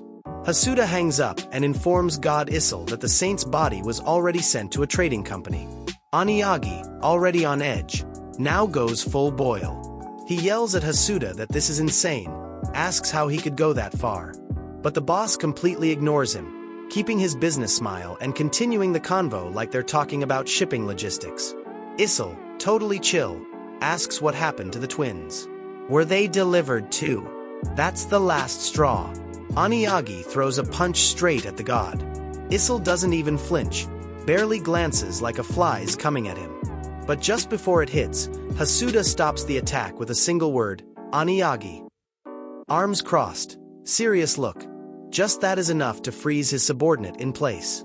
Oniagi lowers his fist, grits his teeth, and says he needs to get some air. He slams the door and storms out. As soon as he walks out, he runs into a group of people in black suits entering the office. While Issel and Hasuda keep discussing payment, the mood shifts instantly. The newcomers introduce themselves. You must be the god in charge, Issel. We're from the Genesis Management Bureau Inspection Department, also known as MARSA. Issel, surprised, stands up and asks what MARSA is doing there. Oniagi repeats the name under his breath, not quite getting it. Itakura calmly explains. MARSA is the organization that monitors gods. They step in when a god acts maliciously, illegally, or fraudulently.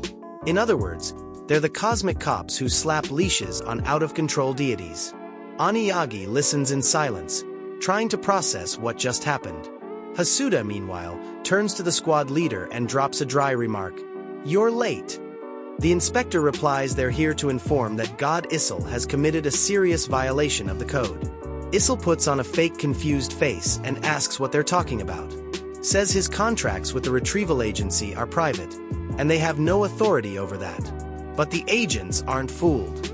They tell him he reincarnated a human he wasn't supposed to, that he tampered with her fate just for fun, and that this isn't the first time. He's done it plenty of times before, causing deaths and chaos for kicks. Issel tries to weasel out of it, laughs nervously and asks if they've got proof. He demands evidence, practically mocking them. The lead agent pulls out his phone and says yes. He shows him a photo and tells him he'll definitely recognize the people in it.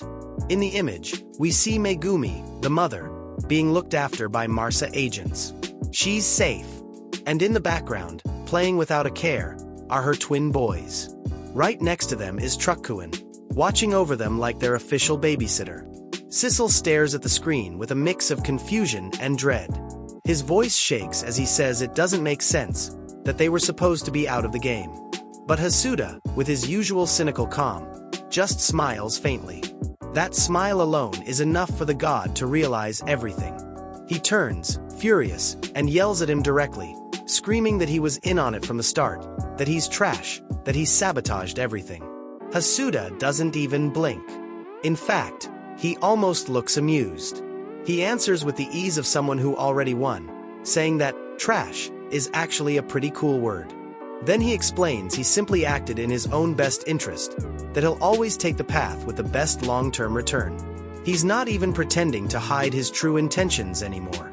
Oniagi, who's been processing this whole mess, finally sees the full picture. He accepts it with a resigned smile and tells the boss a simple, "President." Like everything suddenly makes sense. Hasuda turns to the leader of Marsa's elite squad and says they took so long he had no choice but to keep that idiot entertained, obviously referring to Sissel. The guy in the suit doesn't respond with drama or apologies, just says they had paperwork to deal with. That's it. Like a late Amazon delivery. Right then, the Marsa agents grab Sissel, one on each arm. The god, who thought he was untouchable 2 minutes ago, panics completely. He starts yelling that his father runs the ritual department, that he has divine authority, that he can fire them all or make them disappear if they mess with him. He's totally desperate, like a spoiled kid having his favorite toy taken away. But the door opens, and someone else walks in. A firm voice tells him that, unfortunately, not even Daddy can save him this time. Everyone in the room straightens up instantly. Oniagi and Itakura, from the corner, wonder who that guy is. When they get a closer look, they notice he suspiciously resembles Hasuda. It's Minister Yuri, head of the inspection department. A man with a presence that weighs like a mountain. Hasuda watches him with a grin, like they go way back, and Yuri starts talking straight. He declares that the actions of God Sissel cannot be overlooked. That this time, every line was crossed. So, as a special case, it's been decided that he will be stripped of his divine powers. Sissel starts sweating bullets. He refuses to believe it. The agents force him to his knees while he begs, says it must be a mistake, a bad joke. But Yuri places his hand on his head with absolute coldness. He tells him to say goodbye to his godhood, that he played with the world he was supposed to protect, and that's a crime that should never have happened. Then, with a gesture just like Hasuda's, he extracts all of Sissel's divine power like it's just another transaction. While Sissel's body trembles, Yuri announces that the divine power removal is complete. The guy is left dry, powerless, statusless, just a nobody kneeling on the floor. Yuri orders his squad to move out, and they reply with a simple, okay, like they just wrapped up a filing job. While Sissel remains on the ground in disbelief, a hand lands on his shoulder. It's Hasuda, who never misses a chance to twist the knife. He asks Yuri if he's allowed to do whatever he wants with him now. Yuri barely glances at him and says to go ahead. That Sissel's record has been wiped, and even his father gave the green light. Sissel can't believe it. He stares ahead like his whole world is falling apart. But Yuri drops one more bomb, that he's a stain on his father's career. That's why even he handed him over without a second thought. Hasuda mocks Yuri, saying he's heartless. That if he hadn't teamed up with scum like him, the government would have never been able to handle rotten gods like Sissel. But Yuri replies with the same terrifying calm as always, that it was only a matter of time before gods started rotting. Facing Hasuda, he makes it very clear that as long as he's in charge, no divine trash will be left uncleaned. Even if it means working with someone as shady as him. Hasuda just stares back, with that trademark smug grin, and replies with sarcasm that those are very noble words coming from someone like him. But Yuri doesn't flinch. He makes it clear, this isn't a partnership, it's a symbiosis. They'll only work together as long as it's useful. After that, it's every man for himself. Cold, blunt, no fluff. Hasuda shrugs like, whatever, and replies in a relaxed tone that it's all good, as long as it makes life easier. He even throws out an invite, says he's hitting up a new cabaret club tonight, like he's asking a coworker out for drinks. But when he turns around, Yuri is already gone. Left the room the same way he came in, without a word. Hasuda stares at the empty space he left behind and, with a mix of amusement and resignation, says he's just as strict as ever while watching him disappear. Now that Yuri's gone, Hasuda crouches in front of Sissel, who's lying on the floor, defeated, without power, status, or ego. He looks at him like roadkill and drops a line full of venom. So you're not a god anymore. Congrats on getting fired. He reminds him his little tragedy show went so badly, the company lost 3 retrievals. Sissel can barely process it and tells him not to talk nonsense. Just then, Oniagi shows up behind him in full dragon form, grabs Sissel's head with one hand like he's holding a basketball, and calmly asks if he can just crush it. Sissel's face is pure terror. But Hasuda, instead of encouraging him, tells him to stop, that he doesn't want to dirty the floor, and that killing him before squeezing some value out of him would be a waste. Oniagi sighs and lets the ex-god drop like a ragdoll, shaking and mumbling curses. As it happens, Hasuda watches with that cold gaze that doesn't need shouting to be scary. The ashes of his cigarette fall inches from Sissel's face, and without looking away, he tells him that if he were him, he wouldn't be so chill. Makes it clear that from now on, he'll do exactly what he says. He calls him trash like he's talking about a broken chair, and points out what really pissed him off wasn't the chaos, but losing the chance to retrieve 3 people. That's a major financial loss. At that moment, a figure appears that totally clashes with the tense vibe. Truck-kun, with his eternal friendly smile and cheerful delivery driver energy. He walks in greeting everyone with his happy voice and asks Hasuda if he's got something good for him. Hasuda welcomes him gladly and thanks him for the earlier favor. Even Aniagi gives him a respectful nod. Truck-kun says that last job caught him off guard, especially having to work with the cops, but he's not complaining. It was a different and even fun experience. Hasuda apologizes for the trouble and thanks him sincerely. Then he explains the reason for this visit is to ask for another favor, this time related to the newest unemployed guy in the room, Sissel. He asks if there's a job for him. Hearing that, Sissel lifts his head in pure fear. He doesn't even try to speak, just nervously watches them decide his fate without him having a say. Truck-kun strokes his chin and says he remembers something that might work. He mentions that at the Black Dragon Underground Arena, a place for illegal fights, they've been low on fighters. So they could offer Sissel as a new contestant, negotiate the price, and make sure his punishment turns a profit. Hasuda agrees without hesitation. Says it sounds perfect, exactly what they needed. While the adults calmly negotiate like they're picking pizza toppings, Sissel stays on the ground, frozen with fear. He can barely process what's happening. He starts mumbling, asking what they mean. Hasuda explains everything with total calm. The underground arena of Black Dragon, a place where anything goes and weapons kill without rules. Weekly battles with bets, and if someone survives and becomes champion, they could become a celebrity inside Black Dragon Castle. But of course, that's the best-case scenario. Because if you're weak, you end up as monster food. Literally. Aniagi backs it up with that warning, and the images speak for themselves. Bloody body parts and human remains tossed in a cell. No metaphors. This is 100% real. Sissel panics, grabs his head and begs desperately. He tries to run like a cockroach when the lights come on, but Hasuda grabs him by the neck with one hand. Looks him dead in the eye and says with a smile that he totally deserves it. That he made plenty of people fight for his amusement. Now it's his turn to fight for himself. He shoves him toward Truck-kun and says he's all his now, make sure he savors every second. Truck-kun takes him without issue and says that once they lock the contract, he'll send the money. Hasuda thanks him, just like that. As Truck-kun drags the ex-god, still screaming and begging his dad to save him, Hasuda and Aniagi wave goodbye laughing, saying they can't wait to see him in his first match. They treat it like they're about to watch an action flick. Time passes and the story shifts to a much calmer setting. Aunt Chiba's shop. Megumi is outside with her twin boys, waiting. Suddenly, Hasuda arrives, and the 3 of them light up when they see him. They shout, "Hasuda-san!" and the kids launch themselves at him like he's their favorite uncle. Hasuda replies calmly and introduces Aniagi as his employee. One of the boys greets him all happy, and the other, with that brutal honesty only kids have, calls him a giant lizard. Aniagi freezes and internally curses not showing up in his human form.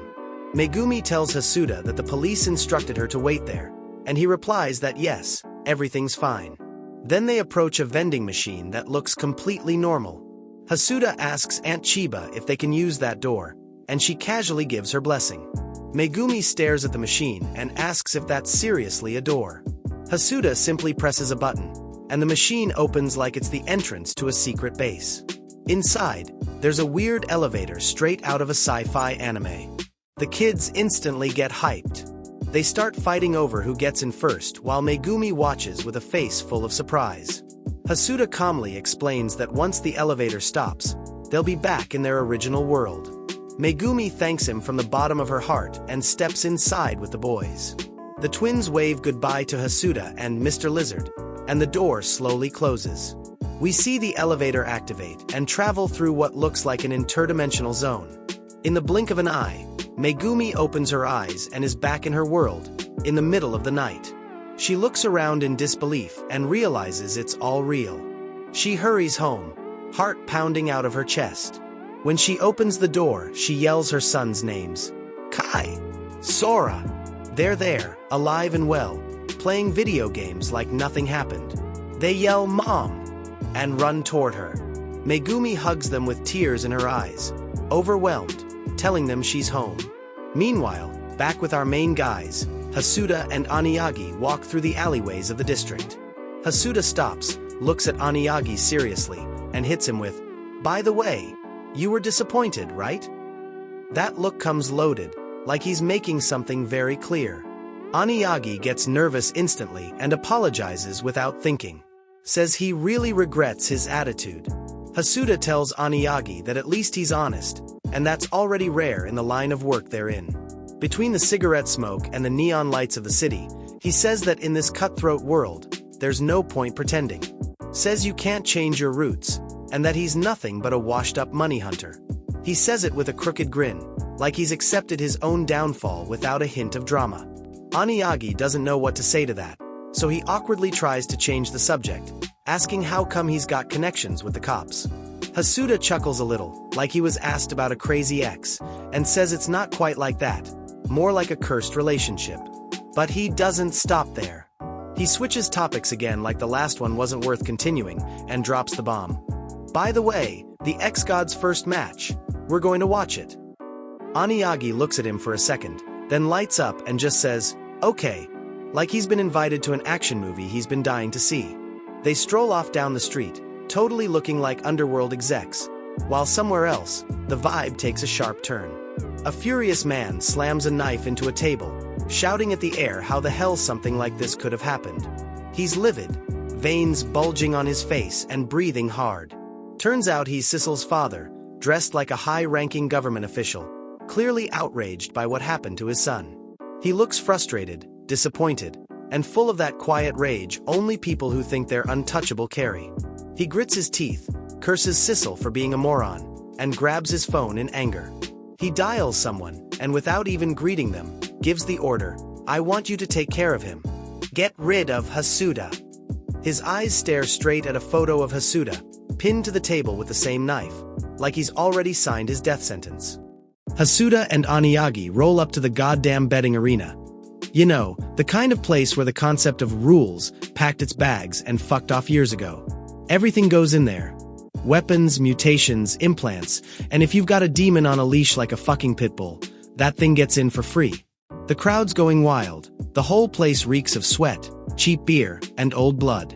Then they introduce the star of the show, the Butcher of the Abyss, a bastard who looks like Frankenstein after a 3-day bender, stapled together with bad attitude and leftover hardware. On the other side, the 10 poor bastards who showed up just to be meat shields. And among them is Sissel, the ex-god, who now looks more like a depressed birthday clown than anything remotely divine. They even give him a special shout-out. Behold, the fallen god himself. The crowd loses it, laughing their asses off because no one can believe that Trembling Mess was ever part of the celestial VIP list. Hasuda and Yagi take their seats like they're there for UFC night. Around them, people crack up going, "Bro, that guy was a god? Motherfucker couldn't even get hired as an Uber driver." Bets close, a bell rings, and the ass-kicking begins. The warriors charge the butcher with whatever faith they have left, and the monster wipes them out like he's bored to death swatting cockroaches. All of them, except Sissel, who's curled up in the corner hugging himself, praying this is just a nightmare or a bad acid trip. But when he opens his eyes, surprise, dumbass, everyone else is paced, and the butcher's still standing there smelling like iron and pure bad vibes. Sissel, scared shitless, literally, can barely whimper for mercy, but the big bastard walks toward him holding a spiked mace that looks like it came straight out of Dark Souls. You're fucked, DLC. The air gets heavy, and Sissel smells like someone punted a porta potty because yeah, he shit himself. The butcher plants himself in front of him, raises the mace, and without saying a single goddamn word, wham, motherfucker, right in the gut. Bones crack, blood sprays, and Sissel screams like someone just charged him interest on all his sins. Up in the stands, Hasuda and Yagi pull faces like, oof, that was rough. But they're clearly loving every second of this live-action Mortal Kombat special. Hasuda's barely done watching the butcher turn the ex-god into divine mashed potatoes when something else catches his eye. A pale blonde dude with a "I'm so fucked" expression, and next to him, a hulking frog-headed giant straight out of a rejected Shrek spin-off. Both are yelling at some scrawny old man to pay up. The old guy, looking like life already kicked him in the nuts, swears he lost everything on his last bet. Hasuda, smelling drama and potential business, gets up from his seat and walks into the arena like someone casually crashing a party he wasn't invited to. He greets the frogman with a shark-like grin, asking if there's a problem. The amphibian recognizes him instantly. Of course he does. It's not every day the goddamn president of the Lotus Agency pops in and greets him respectfully, saying he showed up at the perfect time. He grabs the old man by the collar and explains that this geezer is Jinsho, a god addicted to gambling who owes him more money than the IRS is missing from half the billionaires in the country. He tells Hasuda that not only does the bastard refuse to pay, he's now so deep in debt he tried to offer his reincarnation as collateral, literally betting his soul like it's a casino chip. Hasuda, seeing fate hand him another job on a silver platter, accepts with a smile. He steps in front of the old man, gives him the kind of look that says, "I'm about to ruin your whole day," and Jinsho, trembling, asks who the hell he even is. Hasuda gives him a half-smile and drops a line in the tone of a pissed-off dad about to throw a cosmic sandal. Asks if his mama never taught him to return what he borrows. Right then Oni Yagi shows up with the energy of a bodyguard who could rip a tank in half, saying he's been looking for Hasuda. The boss tells him he arrived just in time and asks for a pair of pliers, just like that, as if he's about to remove a splinter. Except everyone knows damn well Hasuda doesn't do delicate. Yagi hands them over without a word. Hasuda grabs the old man's face, pries his mouth open with the patience of a psychotic dentist, grips one of his teeth, and with a crooked smile scarier than your mom reaching for her flip-flop, says, "Did you know the teeth of gods get used to make miracle medicine? They sell for a shitload. So hey, at least you'll be worth something, old man." Hasuda lowers the pliers, still pointing them at the geezer with the calm of someone threatening the neighbor's dog for pissing on his lawn.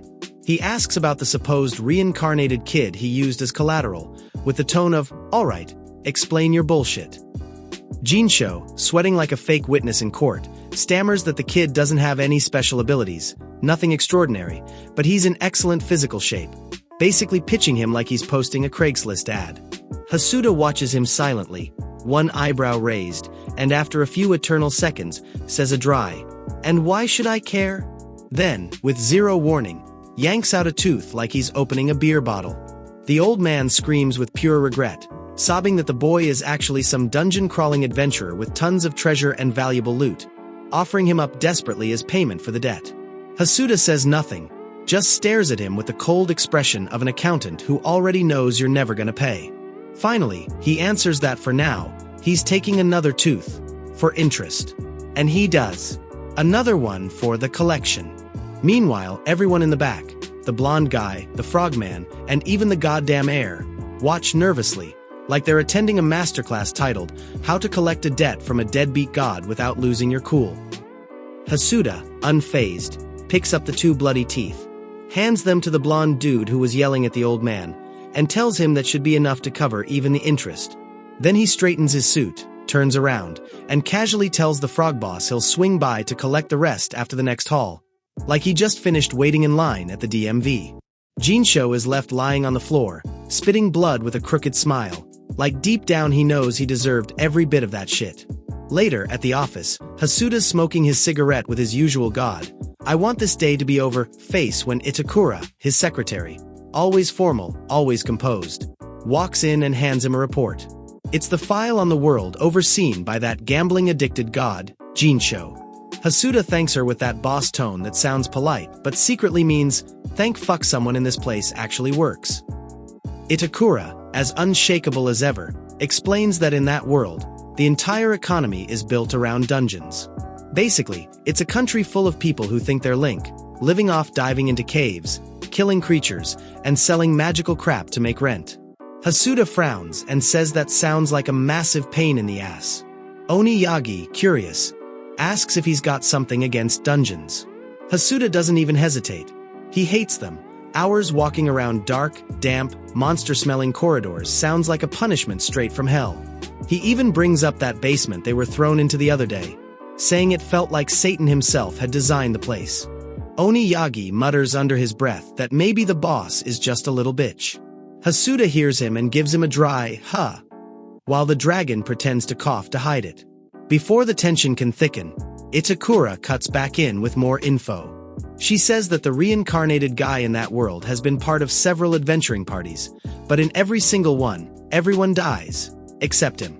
Hasuda lifts an eyebrow, surprised, because that sounds sketchier than a politician's promise. He grabs the file and reads the name, Rito, the Trap Master. Oniyagi comments he looks weak, but Hasuda answers he wouldn't be so sure, remembering that Jinsho, gambling addiction and all, still used him as collateral. If the old bastard was willing to bet something like that, then the guy must be more dangerous than he looks. Hasuda sighs, puts out his cigarette, and says that this guy is definitely going to give him migraines, and probably turn more of his hair gray. Scene change to Marsa headquarters, the kind of place where tight suits and deep eye bags are part of the dress code. An employee knocks gently on a door, and from inside the boss, Yuri, tells him to come in. The guy, Hanazaki, looks like the perfect office drone, polite posture and all, and asks what he was called in for. Yuri, with the tone of a man powered purely by coffee and suffering, asks about the status of the case involving the gambler god, Jinsho. Hanazaki straightens up and reports that the old man has been neck-deep in the underground arena, gambling, losing, and starting shit with half the criminal world. Yuri nods seriously, then lowers his voice and tells him he has a secret mission. Hanazaki goes stiff, swallows hard, and answers with a yes, sir, worthy of someone about to enter full solid snake mode. Then Yuri drops the bomb. An extremely dangerous item that Marsa had confiscated, the so-called vial of purgatory, has been stolen. Hanazaki goes pale, like his soul almost slipped out through his ass. Yuri explains that all surveillance recordings were wiped clean, and after a thorough investigation, everything points to none other than Jinsho. The boss declares that Jinsho is already dangerous on his own, but with that item in hand, he could cause a disaster on a divine scale. The order is clear. Hanazaki must retrieve the vial, no matter the means or the consequences. The employee, jaw tight with tension, adjusts his glasses and answers firmly, understood. Scene shifts to Jinsho's world, that godforsaken place where everyone thinks they're the Dragonborn but they all live poorer than Skyrim NPCs. On the way to a dungeon, a warrior with an ego problem named Lyle and a hot elf archer named Cecilia are telling poor Rito, the reincarnated guy, that after this expedition, he can get the hell out of the group. The dude looks at them like a kicked puppy and asks why. Lyle, with full alpha asshole energy, says they're not trying to die because of someone cursed, and Cecilia adds that if they'd known he was bad luck, they'd never have invited him in the first place. Rito manages to murmur a sad no, like someone just canceled his taco night. Then Elena, the mage of the group, steps in. Gorgeous girl, lilac hair, zero filter, and tells them not to be assholes, that they've gone through tons of adventures together, that they're comrades, and that Rito has saved their asses more than once. Cecilia raises a brow and fires back, asking how the hell he's so helpful when he's always the last one standing after everyone else ends up dead. Rito tries to explain, stammering that he's not a frontliner but Lyle cuts him off with a shut it, saying he doesn't want excuses, the decision's final, and once this mission is over, he's fired. Elena, pissed, insists they're being unfair, but the poor guy just stays quiet. Then he gives her a sad little smile and says not to worry. Just hearing her defend him makes him happy. Minutes later, at the dungeon entrance, Lyle yells at him to hurry, while Rito runs with his beat-up little backpack saying he's coming. Not far away, hidden among the crowd, is Hanazaki, the infiltrated Marsa agent. He watches the group with a "this is gonna get messy" face and notices something important. Hanging from Rito's belt is the vial of purgatory, the cursed object he's after. The guy almost shits himself from excitement, but he keeps his cool. He knows one wrong move and the whole place could turn into magical crossfire. So he decides to tail them stealthily, the perfect nosy spy, while the group enters the dungeon without the slightest fucking clue that besides monsters, they're also being stalked by a government creep. Later, deeper inside the goddamn dungeon, Hasuda and Oniyagi are wandering the halls like two lost interns trying to escape a subway station. The two idiots are starting to realize they've been going in circles because the same ugly walls and rooms keep repeating.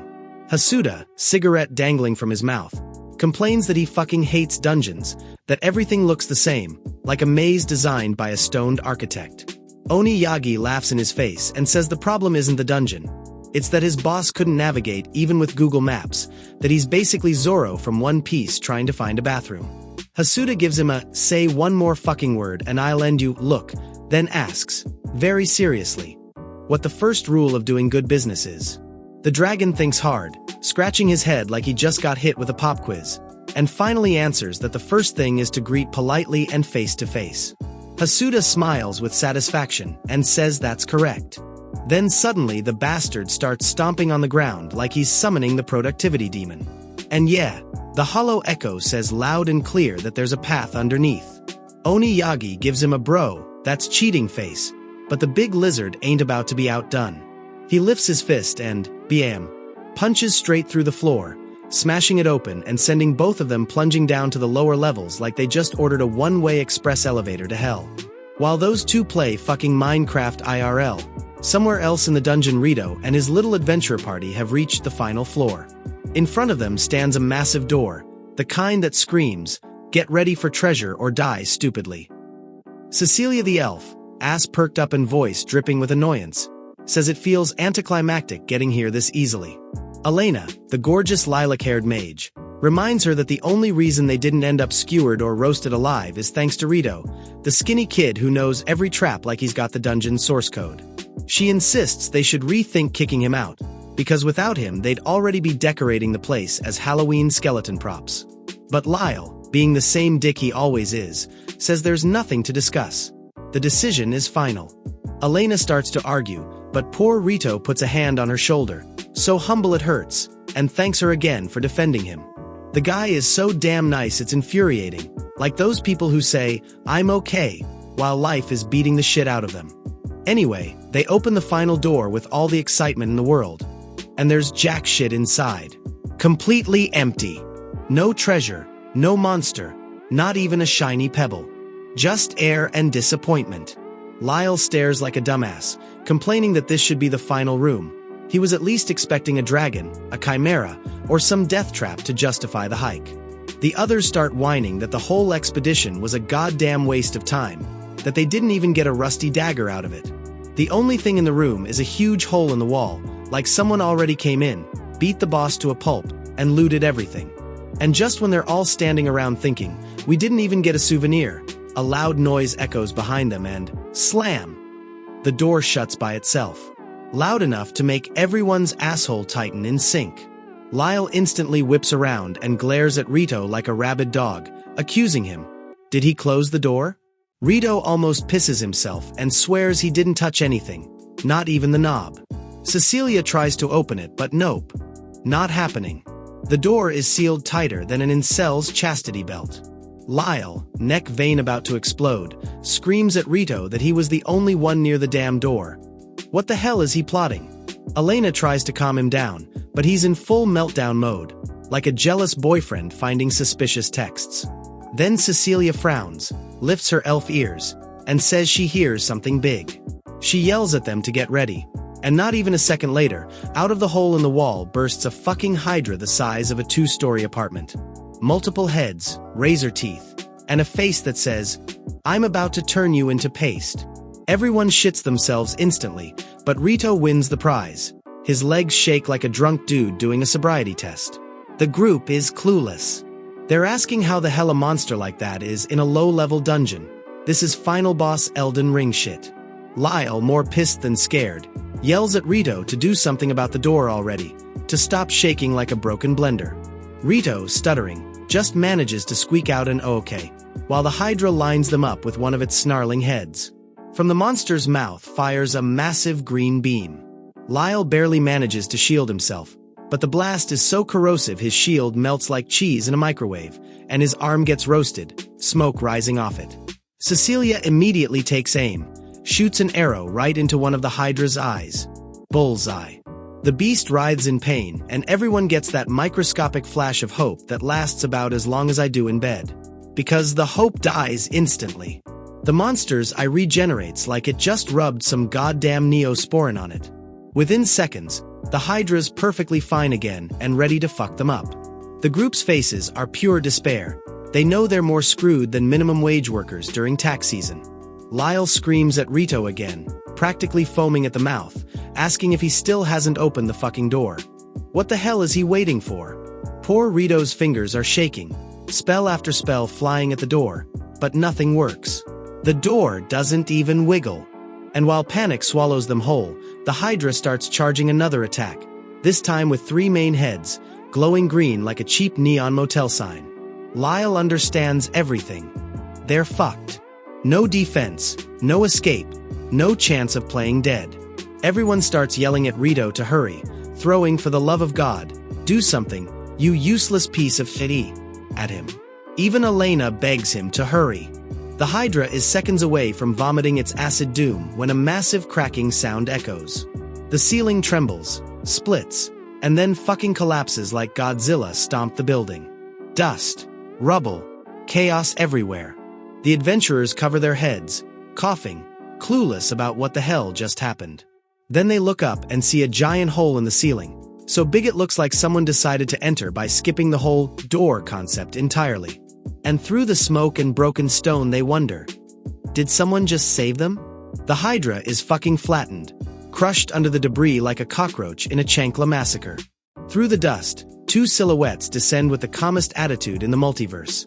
Hasuda and Oniyagi, the most chill protagonists ever born. Hasuda, cigarette dangling from his mouth, says that maybe the entrance was a bit rough, that they might have gone a little fast and furious with the style. Yagi scratches his head and tells him at least they got here fast, so he shouldn't complain so much. They're in the middle of arguing like 2 stubborn old men when suddenly one of the Hydra's heads snaps back to life at full fucking speed and lunges straight at Hasuda. The boss doesn't even flinch, keeps talking like nothing's happening, until Yagi steps forward and delivers a clean dragon claw strike so sharp the monster's head flies off like a golf ball. The adventurers just stare like, what the actual hell did we just witness? The big lizard just sliced through a Hydra like he was cutting warm butter with a hot knife. The whole party stands there slack-jawed. Lyle, who not long ago thought he was the macho leader, now looks like a kid watching his first magic trick. Hasuda and Yagi walk toward them with total calm, like they just arrived at a damn picnic, and Hasuda even greets them politely, with that shark-like smile that inspires more fear than trust. Elena, who's no idiot, feels the shift in the air and whispers to Rito asking what they should do, because those 2 sure as hell don't look like normal adventurers. They look like debt collectors from hell.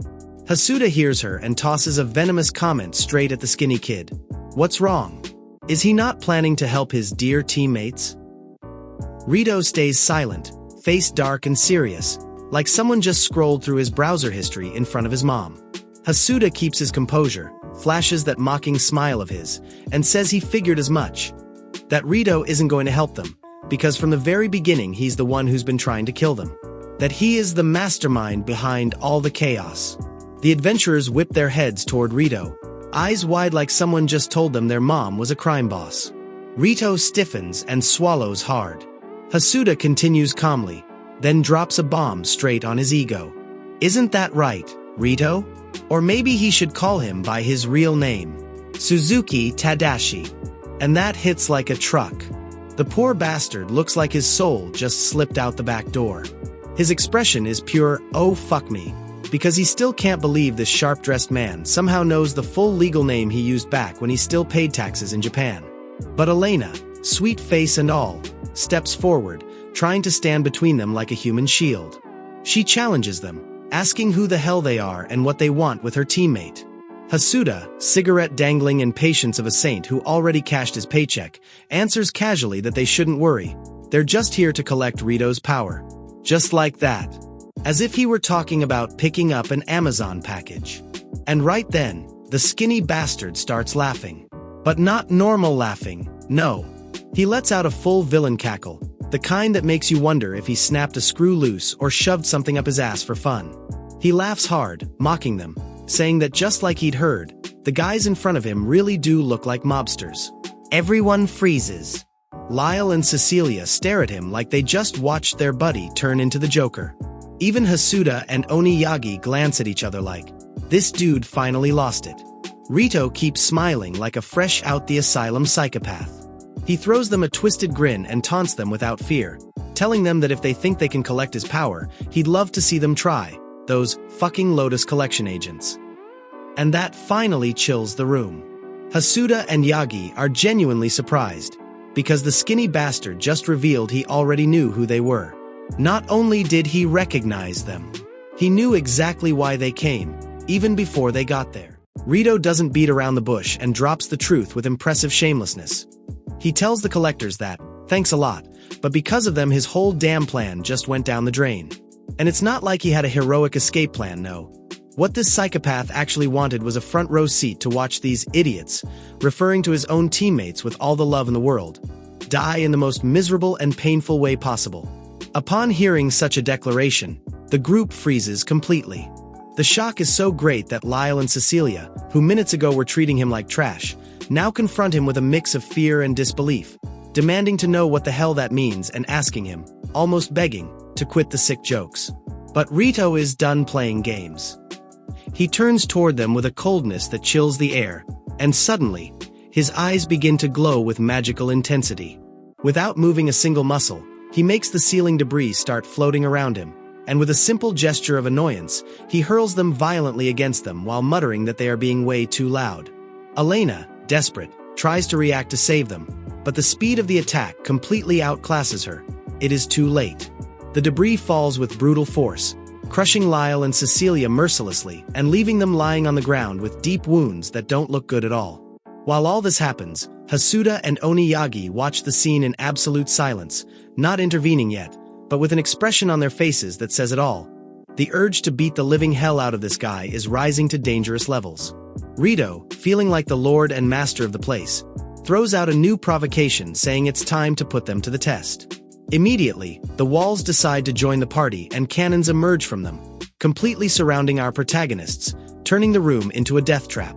Without giving them time to react, the cannons spit fire like industrial flamethrowers, impacting directly on them with the clear intention of turning the collectors into a barbecue. Elena, who is already on her knees and on the verge of a mental breakdown, mutters that this can't be true, but Rito confirms the cruel reality. This place is his castle. Basically, he holds the deed to the place, which means he can do whatever he wants. All the traps, the monsters, and the chaos are his handiwork and belong to him.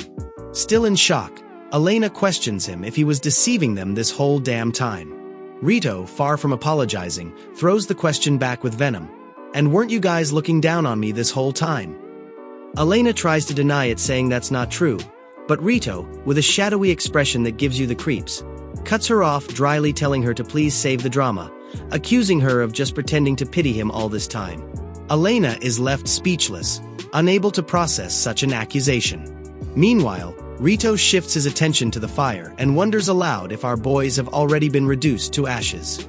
But to his surprise and misfortune, both emerge from the smoke cloud walking, completely unharmed. That said, they aren't mad about the assassination attempt, but come out complaining bitterly that their favorite suits took some damage. Because of course, drip comes first. Elena is completely flabbergasted, trying to process how the hell it's possible that these two guys are still breathing, and without a scratch, after basically being roasted alive.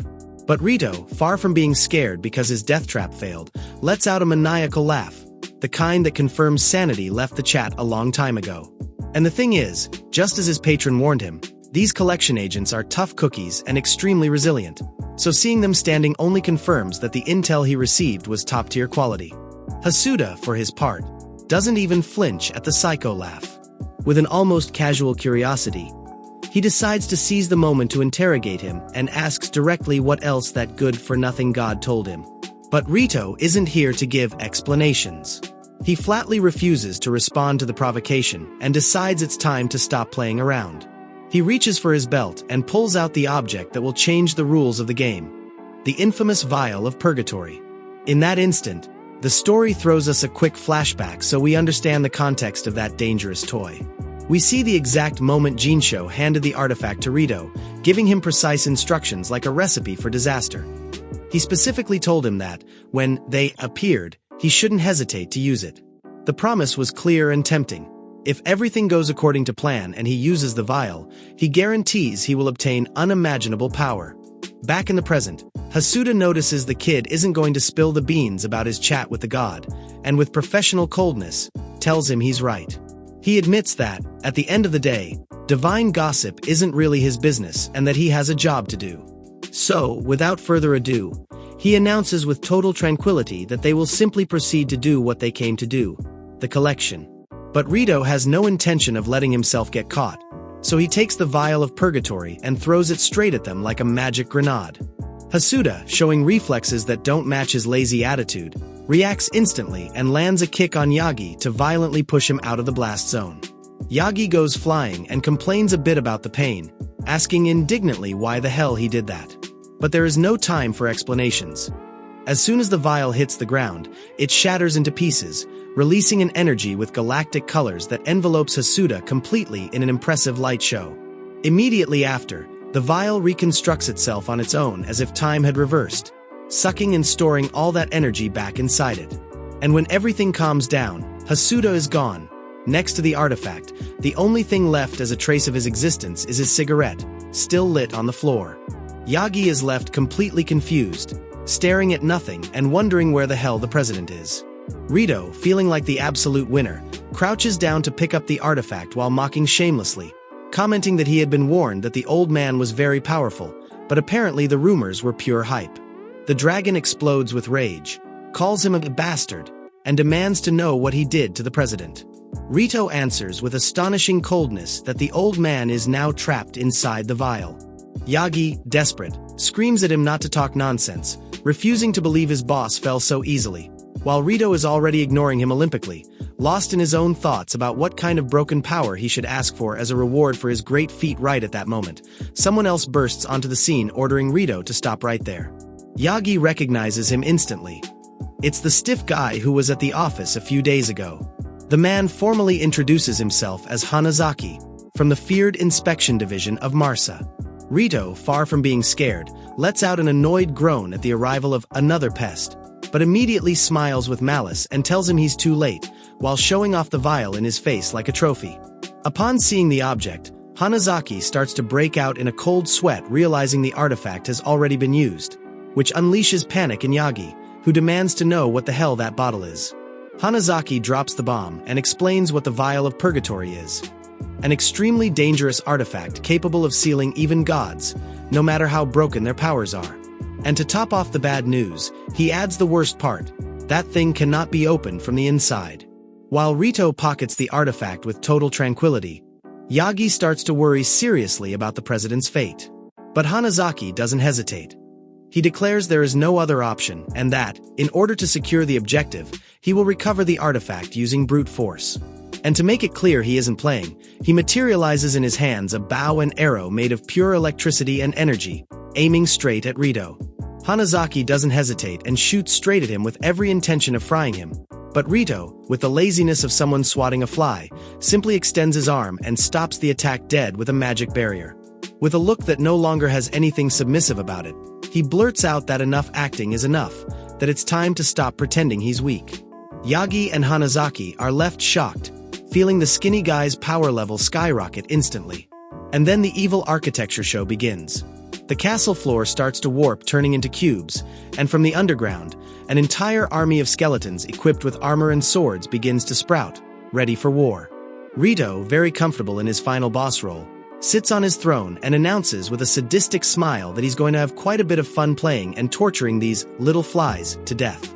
In a matter of seconds, there are already hundreds of skeletons and golems that have emerged, completely surrounding Yagi and Hanazaki without leaving them even a gap to breathe. Hanazaki, seeing the panorama, drops the uncomfortable truth. Rito's power is ridiculously above any normal reincarnated person. For him, there is no doubt. The god Jinsho is involved up to his neck in this. Surely he gave an illegal buff to his pawn. Rito, bored of listening to them whisper, asks what they are yapping about and gives the order to his personal army. Kill them. And so, the tide of monsters launches into a run towards them with the sole and clear intention of ending their lives. Hanazaki, seeing that the situation is spiraling out of control with hundreds of bloodthirsty skeletons surrounding them, decides to swallow his pride and throws a proposal to Yagi. Fight together just for this occasion, because clearly dying there isn't on either of their agendas. And to seal the deal, he fires an electric arrow at full speed. The projectile goes whizzing dangerously close to the dragon's face and impacts squarely on a skeleton that was about to stab him in the back, blowing it to pieces. That said, the aim was so precise that, on the way, the arrow leaves a nice scratch on Yagi's cheek. Hanazaki, with his typical poker face, simply tells him it's an emergency situation, so things can get a little rough. But Yagi doesn't find it funny at all that his face was touched. He gets irritated instantly, yells, "Bastard!" and launches straight at Hanazaki, charging a brutal punch, with an expression of fury. It seems the team lasted less than a minute and that Yagi is going to decapitate his temporary ally, but it was a masterclass bait. The punch grazes past Hanazaki and impacts with devastating violence on a stone golem that had materialized right behind him, destroying it into 1,000 pieces instantly. After saving his hide, Yagi turns with a smirk towards the agent and tells him he'll make an exception this time. They are going to team up. Hanazaki, adjusting his glasses, thanks him for his cooperation, knowing that now they actually have a chance. Meanwhile, the camera changes scenery radically. We see Hasuda walking with total tranquility inside the vial of purgatory, realizing that he isn't simply in a bottle, but in a completely different and empty dimension. The president lets out a long sigh, not of fear, but of pure disappointment in himself for falling for such a cheap trick at this stage of his career, muttering to himself that he is definitely getting old. However, his shark mindset is still working. He analyzes that brat's cocky attitude, and concludes his behavior confirms 100% that he is in cahoots with Jinsho. Although, thinking about it a little deeper, he suspects there might be something darker behind all this. Far from panicking, Hasuda takes out his lighter, lights a cigarette with style and, while the smoke rises, comments that this is getting interesting. And with a smile that would make any god tremble, he sentences that enough games are enough. Now it's his turn to get a little serious. Oni, Yagi, and Hanazaki are still in massacre mode, proving that when they get serious, the skeleton army is just a bunch of calcium waiting to be crushed. Yagi clears the zone with brute force, slamming the ground so hard he sends enemies flying like ragdolls. Meanwhile, Hanazaki brings the lethal elegance, unleashing a rain of glowing arrows that pierce skulls and ribs with surgical precision. A few meters away, Elena can't help but be impressed. While she uses her healing magic to try and paste Lyle and Cecilia back together and keep them alive, she watches in awe as this improvised duo manages to hold back that absurd mob of monsters without even breaking a sweat. Yagi, surrounded by broken bones, comments with disdain that yes, it's an impressive number of enemies, but in reality, they are pure garbage, quantity over quality. Hanazaki, striking his intellectual pose and adjusting his glasses with style, agrees and adds that they were clearly underestimated by their opponent. And they say all this with total tranquility, standing on a mountain of corpses. Or well, re-corpses, since technically they were already skeletons before they dismantled them. From his throne, Rito watches them with a visibly angry expression. His little game isn't going as expected. Hanazaki notices the annoyance and decides it's time to close the curtain. From his hand, he summons a burning flame that grows in intensity.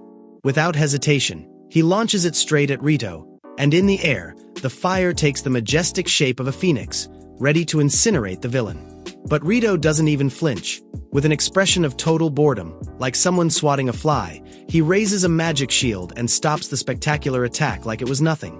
Hanazaki is left completely in shock, pale-faced seeing that his strongest attack, that fire phoenix that should have incinerated everything, didn't even tickle Rito's defense. And to rub salt in the wound, the villain looks at him with disdain and asks in a mocking tone, "So? What exactly were you supposed to finish?" Frustrated and cold sweating, Hanazaki drops the final diagnosis. That thing in front of them no longer qualifies as a simple reincarnated person. His stats are so broken he's practically a god. He turns to Yagi and sings him the harsh reality. As long as they don't manage to break that damn magic barrier, they have zero chance of winning. Yagi, who prefers to punch rather than think, asks then what the plan is or what the hell they should do. But Hanazaki, on the verge of a nervous breakdown, screams at him with frustration to give him a second, that's exactly what his brain is trying desperately to process. But Rito has no patience to watch them argue. From the comfort of his throne, he yawns and comments that waiting is getting boring, so he decides to get creative. Out of nowhere, a digital interface appears in front of him and he starts moving his fingers as if he were programming hacks in real time. The result? He makes the mountain of defeated skeletons that took them so much effort to beat come to life. Again. But this time they don't come back to fight individually. All those bones and remains begin to fuse into a grotesque and giant mass, mixing until they form a new abomination. A huge, quadrupedal, furry beast armed with sharp claws, a head made of pure bone, and a long, disgusting tongue. An authentic nightmare chimera rises before them, leaving Yagi and Hanazaki speechless, wondering what the hell that thing is and how they are supposed to defeat it. Rito, like any self-respecting villain, decides to take a technical pause to explain the specs of his new pet. He warns them that this abomination carries a poison even more lethal than the Hydras and that it is faster than any existing magic beast. And with a mocking tone that makes you want to delete him with one hit, he wishes them good luck before unleashing the beast. The chimera doesn't wait for a second invitation and launches itself at them at an absurd speed. But Yagi, proving that reflexes can't be bought at the store, reacts instantly and lands a hit so brutal that it leaves a huge hole in its chest, piercing it from side to side in pure One Punch Man style. However, the celebration is short-lived. The chimera activates its regeneration hacks and, at a massive speed, heals completely. Where a second ago there was a mortal hole, now only a sad scratch remains. And before Yagi can process what happened, the beast counterattacks with a tail whip, hitting him with such force that it sends him flying straight against the wall, leaving him plastered on the concrete. Hanazaki starts cold sweating, completely in disbelief seeing that his tank, Yagi, has been taken out of combat with a single hit. But standing frozen in the middle of a fight has a high price. For being distracted watching his partner, the chimera takes advantage of the slip-up and lands a direct claw swipe, tearing his abdomen and leaving him with some pretty serious wounds. Elena, completely ignoring the imminent danger, runs desperately towards Hanazaki with the intention of healing him, acting like the support nobody asked for. But the chimera, who has a lot of bloodlust and zero manners, switches targets instantly. Hanazaki, watching the disaster in slow motion, screams at the top of his lungs for her to fall back, but the warning arrives with lag. It's too late. The beast is already a millimeter away from Elena, jaws open and ready to turn her into its dinner. A brutal impact is heard and blood splatters everywhere. Everything seems to indicate a game over for the girl. But surprisingly, Elena is still there, intact. Confused, she looks up and finds a living wall. It's Oni Yagi, who has unleashed his hybrid form and is tanking the chimera's attack like a champ, taking the bite directly on his shoulder to protect her. However, Yagi doesn't even flinch. Far from complaining about the pain of having giant fangs stuck in his flesh, he looks at the beast with determination and drops a death sentence. "I got you, bastard." Elena and Hanazaki are left with their mouths open at such a display of testosterone, while Rito, from his throne, loses his composure for the first time and asks what the hell is happening. And the answer arrives in the wildest way possible. Immediately after, Yagi opens his own jaws and returns the favor to the beast, delivering a brutal bite and ripping off a chunk of meat cleanly.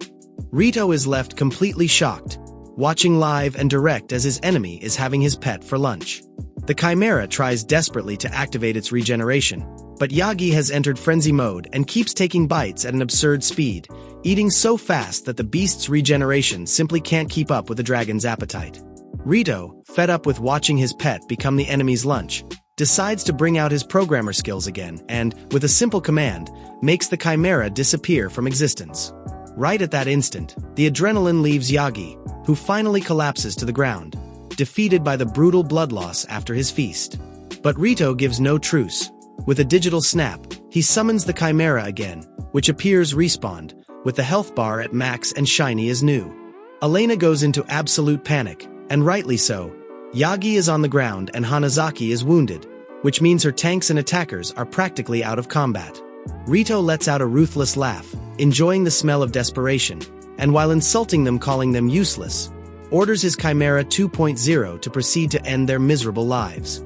But just when it looked like the credits were rolling, the Vial of Purgatory decides to steal the show. The artifact begins to emit a sinister light and, suddenly, slimy red tentacles burst from inside, changing the genre of the fight to cosmic horror. Rito is left with a "what the F*** CK is this?" face, totally confused, but his reflexes act fast. He tries to contain the anomaly by encapsulating the artifact inside a sort of high-tech digital cube. However, that thing doesn't care about firewalls. The tentacles exert such absurd pressure that they break the digital barrier like it was wet paper. Visibly desperate now, Rito starts spamming the same trick over and over, locking the artifact in layer after layer of cubes, trying to bury it under tons of code. But it is completely useless. The brute force of whatever is coming out of there is unstoppable, and the tentacles destroy every prison they put on top, breaking free again and again. Rito doesn't look so confident anymore. In fact, he's pretty irritated and blood starts coming out of his nose from pure mental overexertion, wondering desperately why the hell that thing won't stop. His processing capacity reaches the limit, and since he can't keep so many programs open at once, he loses connection with his pet. The chimera collapses and crumbles, ceasing to be a threat. While Rito continues fighting uselessly to dominate the vial, we see that his impenetrable defense starts to fail. His magic shield weakens visibly, cracking little by little under the pressure. Hanazaki, who has been waiting patiently for this precise instant, exploits the bug in the defense and fires an arrow that goes through the shield like paper and sticks directly into Rito's hand, forcing him to drop the artifact due to the pain. The vial hits the ground and Hanazaki, returning the mockery, tells Rito that it seems he also reached his mana limit. Rito, frustrated and cornered, can only click his tongue in rage. And then the inevitable happens. The vial begins to crack more and more until it explodes into pieces, and of course, from inside emerges Hasuda himself, making an epic entrance and announcing that he is here, as if he were All Might himself coming to save the day. Rito, with his face twisted, asks him how the hell he got out, screaming that that is technically impossible according to the artifact's rules. But Hasuda, with the calm of someone playing with the developer console, answers him to get ready and drops the universal truth of video games. There is always a cheat code for everything. Yagi almost sheds tears of relief, seeing the boss is back in action. Hasuda, with that unbreakable calm that characterizes him, gives him a mental pat on the back telling him he did an excellent job and to leave the rest to professionals now.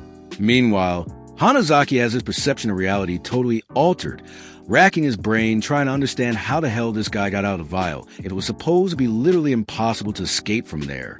Hasuda locks eyes with Rito and drops the typical but deadly "This is the end of the line for you" line.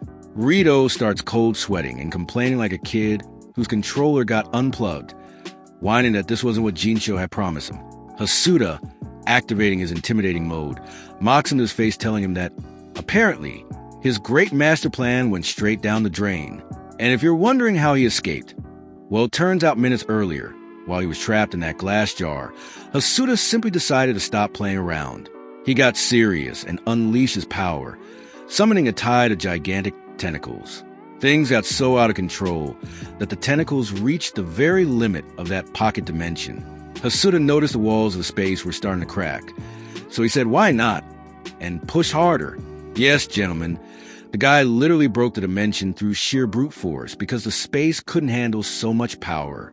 Back in the present, Hasuda comments with all the tranquility in the world that it's a good thing his little power overflow didn't blow the room into 1,000 pieces with all of them inside. Rito, still in tremendous denial, yells at him that such disturbing power makes no sense. Hasuda takes that as a compliment, thanks him sarcastically, and drops a tremendous roast. Unlike him, Hasuda isn't one to think he's hot stuff for showing off borrowed power. And to top it off, he challenges him to show him those famous divine powers that useless god gifted him. Rito, with his ego bruised and feeling underestimated, tells him if he's so eager to see his power, he's going to show it to him. This is where the kid activates his hacker powers, getting ready to go all out, demanding he behold the power of a true god. Rito launches a skill called none other than Antivirus. He immediately summons some orb straight out of a sci-fi movie and assures Hasuda he's going to regret messing with him. The orb starts shooting laser beams left and right straight at RMC, causing an explosion and a tremendous mess upon impact. Yagi and Hanazaki have to take cover, totally in shock from the magnitude of the attack. But when the dense smoke cloud starts to clear, surprise, Hasuda is there, standing and totally intact, protected by a sort of tentacles made of pure bone. Rito's face is a poem. He simply can't process the tremendous defensive wall he has in front of him. Yagi and Elena let out a sigh of relief heard down the block, seeing Boss Hasuda is in one piece. But the one whose brain is short-circuiting is Hanazaki. And no wonder. The guy is processing that Rito's power supposedly rivals the gods, and Hasuda just tanked the attack as if he'd been hit with a spitball. In his head, there's only one question spinning around. Is this smoking office worker on a power scale way above the gods themselves? Rito, with his eyes about to pop out of their sockets, screams that he's a monster, seized by total panic. He does his best imitation of a hacker in distress and summons a digital machine gun out of nowhere. He starts handing out virtual lead left and right, but Hasuda simply walks towards him with that epic slowness of a 90s action movie protagonist. The bullets graze him, hitting the background while he doesn't even blink. And to humiliate him a little more, with a simple and dismissive wave of his hand, he makes Rito's machine gun completely disintegrate. Rito is left jaw-dropped, processing his misery. Hasuda, with audacity at max level, looks at him and asks what the problem is, dropping the classic and destructive line. Is that all you got? This completely breaks the little sanity the brat had left. Completely cornered, Rito decides that if his game is over, everyone else's is too, and starts charging a massive AoE attack to blow the whole place away. He lets out a totally unhinged laugh, bringing out his true pathetic nature, while mocking them, saying now everyone is more than finished. But Hasuda doesn't even flinch. With the calmness of someone waiting for the bus, he simply exhales the smoke from his ever-present cigarette. That same smoke wraps around Rito, and in a blink, poof, his ultimate super attack is instantly canceled. Rito is left staring at his own hands with a clown face, not understanding why his magic power short-circuited and simply didn't activate. The rest of the group is watching the scene with their jaws on the floor. The guy just nullified a Reincarnator's broken skills, using simple second-hand smoke. Definitely, this man's level is breaking any limit they could have imagined. Hasuda decides to give him a free reality check. He explains to Rito that he is just a defective vessel, incapable of handling such divine power. Rito, mid-tantrum, yells at him to shut up and tries to force the attack cast again. Bad idea. Hasuda loses patience, grabs him by the shirt collar, lifts him off the ground, and makes things clear. That's enough, brat. With a look that freezes blood, he warns him the real world isn't a damn amusement park for spoiled brats like him. Rito starts cold sweating, feeling true terror. He drops him to the floor like trash. Rito, trembling, asks what the hell he really is. Hasuda, true to his relaxed style, answers he is just a simple collector. And while he proceeds to extract all that borrowed power, he throws him one last sarcastic smile, telling him not to worry about his future, because they themselves will make sure to get him the perfect job for scum of his level. Sometime later, Rito opens his eyes with a devil-tier headache, but the headache takes a back seat when his soul almost leaves his body from the scare. In front of him are Hasuda and the monstrous Truck-kun himself. The kid tries to open his mouth to complain, but guess what? He can't articulate a word. Turns out they gave him an extreme makeover. Now he's a monstrosity with centipedes coming out even from his throat. Truck-kun, with all the tranquility in the world, explains he installed a god-tier regeneration skill so he can perform his brand new position, the dungeon's mid-boss. Rito doesn't understand a lick of what's going on, but Hasuda shoots him a super mocking smile and drops the ultimate sarcasm. Isn't it great, Rito? You are now a productive member of society with a steady job. Hasuda and Truck-kun turn around, laughing like cartoon villains, and flip a switch that opens a secret passageway. Before vanishing, the boss wishes him good luck on his first day of work. Rito, cold sweating, mentally begs him not to leave him stranded there, but the wall closes his face. Rito is barely processing the tremendous humiliation he was just handed when the boss room's main door swings wide open. And to put the cherry on top of his misery cake, the ones entering are none other than his former party members. Cecilia, Lau, Sweet Elena, and a new guy who clearly took his spot. Rito boils with rage, wondering where that NPC came from. So he launches straight to attack him. But the team jumps to defend the noob. Lau unsheathes his sword and, with a clean slash, slices off one of Rito's hands, warning the others that monstrosity must be the room's boss. They didn't even recognize him. Cecilia isn't lagging behind and drops an arrow rain on him, leaving him looking like a pincushion. Eating dust on the floor, Rito crawls pathetically toward Elena, hoping she'll understand and offend him like always. But oh, surprise. Elena looks at him with total disgust and comments he's the creepiest monster she's ever seen in her life. Rito freezes in total shock. Suddenly, his amputated hand starts regenerating on its own thanks to his new skill. putting the whole party on high alert. Elena steps up, asks him to leave this little problem to her, and casts a brutal spell called Flame Cyclone, trapping Rito in a blazing fire tornado. With an angelic smile, the girl explains to her teammates that she learned that little trick to be more useful to the party, flexing that those flames will never go out no matter how many times a bug regenerates. They all praise her excellent work and turn around to casually walk away, leaving Rito behind. The poor devil is left writhing in pain, burning and healing in an infinite loop, screaming his lungs out and begging for someone to send him to the lobby once and for all. Meanwhile, on another side of the map, the god Jinsho is living his best life. The guy is surrounded by women in a super VIP bar, acting like a total playboy and promising to make them his mistresses so they can swim in cash. Mid-flirt, one of the girls warns him his phone is ringing. Jinsho, annoyed that his vibe got killed, answers very reluctantly. On the other end of the line is the father of the ex-god Sissel, asking how that pending little business is going. Jinsho, puffing out his chest with pride, assures him he can sleep soundly because one of his reincarnators used a special vial, and that piece of trash Asuda is sealed forever. The man asks if he left any loose ends or witnesses, to which Jinsho replies that everything is coldly calculated and takes the chance to collect his part of the deal. The guy confirms the money transfer just hit and hangs up. Jinsho lets out a loud laugh, broadcasting to the world that Asuda is history and his bank account is now bursting. He excitedly proclaims this is the best night of his existence and hypes his girls up for a toast. Everyone happily raises their glasses until Jinsho notices a tiny, disturbing detail in front of him. Someone else is raising a glass at his table.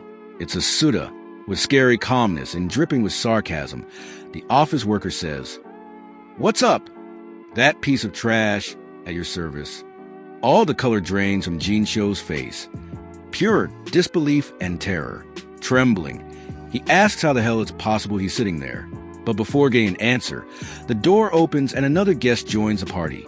Yuri, the Inspector Division admin himself. Jinsho, sweating bullets, tries to put together a cheap excuse, saying being in a place like this isn't what it looks like. But Yuri, who is not here for games, cuts him off and drops the bomb. He knows perfectly well he was the one who stole the vial of purgatory. Jinsho is left speechless, cornered with no escape.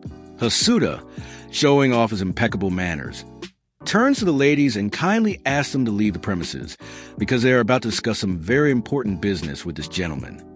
The girls run away terrified. Hasuda takes a seat with all the calm in the world and tells Jinsho to get comfortable because they're going to have a long chat. Jinsho starts cold sweating harder than a soda in summer. Yuri, cutting straight to the chase, questions if he really thought he was going to get away with it and bluntly demands to know who the hell he was talking to on the phone. Cowardly Jinsho tries to play dumb, swearing he has absolutely no idea what they are talking about. But Yuri, whose patience isn't red, throws a god-tier threat. He warns him he can strip him of his divine powers right this second if he doesn't start singing. Hearing this, Jinsho goes into total panic mode, drops to his knees, and starts begging for forgiveness like there's no tomorrow. Yuri, disgusted, demands he drop the cheap excuses and answer the damn question. But the guy only knows how to whine. Seeing the interrogation isn't moving forward and Yuri is getting desperate, Hasuda steps in. He explains to his partner that using such civilized methods is a waste of time with a piece of trash like Jinsho, and tells him to take notes on how a true professional does it. Immediately after, Hasuda pulls some papers out of nowhere and shoves them in the fallen god's face. What are they? None other than the itemized invoice for the operational cost of the collection, per diems, and of course, the sky-high medical bills for his precious employees. Hasuda points out the astronomical grand total and asks him, with terrifying politeness, to be so kind as to settle the tab. Jinsho swallows hard and, with audacity through the roof, dares to say that a total scam and the figure is insane. Hasuda runs out a little patience he was faking, grabs him, and slams him mercilessly against the floor. He warns him not to say stupid things, flexing that his agency has always had flawless and transparent accounting. With a deadly glare, he corners him asking how it's possible that, after wasting so much money on luxuries and little parties for himself and his girls, he suddenly doesn't have enough to pay him. Since Jinsho stays mute, Hasuda gives him two friendly options. Either he spills the beans right now, or he's going to have to start selling his organs to clear the debt. And he demands he choose fast. Under that tremendous pressure, Jinsho instantly loosens his tongue and confesses all the gossip. He reveals the person on the other end of the line was Burrito, the big boss of the Divine Affairs Department. Hasuda and Yuri make a face of tremendous surprise. Well, actually, Hasuda didn't even know the guy. He was just acting to fit in. Yuri clears the picture for him and explains that Burrito is none other than the father of Sissel, the useless god Hasuda dispatched a few days ago. True to his sarcastic style, Hasuda comments that this man is completely ungrateful, considering he only helped his unemployed little son get a job. Jinsho, in a desperate attempt to save his own skin, starts throwing all the blame on Burrito, swearing he was the one who ordered him to seal Hasuda in the vial and that he was just following orders. Hasuda nods and calmly tells him he believes him. Jinsho lets out a giant sigh of relief and even smiles, but the happiness lasts a microsecond. Hasuda, without changing his expression, asks him that, now that's all cleared up, how the hell is he going to pay them? Jinsho starts shaking again, realizing he hadn't escaped the debt. Yuri tries to hit the brakes and asks Hasuda to calm down, arguing he still needs to get a couple of answers out of the old man. Hasuda kind of ignores him and confirms with Yuri that, anyway, they're going to strip this guy of his divine powers, right? Yuri nods, saying that's the most certain outcome. Then, Hasuda's smile widens in a Machiavellian way. He declares that what happens to Jinsho after losing his powers will depend entirely on him, and tops it off saying he already has a perfect job in mind for this scum. Sometime later, we switch maps and land in Mujinjima, a subspace that is basically the interdimensional dumpster where all the multiverse's junk ends up. And guess who is farming there? Exactly, our ex-god Jinsho. Now he's just a pathetic garbage collector, digging through the rubble to find anything of value, to see if one day he manages to pay off his millionaire debt and get out of that hole. Out of nowhere, a random guy approaches and greets him. Seeing his terrified face, he assumes he's a noob on the server and asks how much his debt is, flexing he's been trapped in that scrapyard for no less than 400 years. Jinsho, with his arrogance intact, replies there's no way he's staying that long and demands to be left alone. But the veteran drops a warning. If he wants to get out of there in one piece, he better be careful. Jinsho ignores him completely. At that moment, his eyes sparkle, noticing what looks like a precious gem lying on the ground. The fool bends down, thinking he just hit the jackpot, and it's finally his lucky day. But, massive plot twist, right before touching it, the ground starts shaking. Turns out the precious stone is actually the eye of a colossal bug. Jinsho trips and falls on his butt in the scrap. Looking up, his face disfigures in absolute terror. He's facing a gigantic spider-like monster.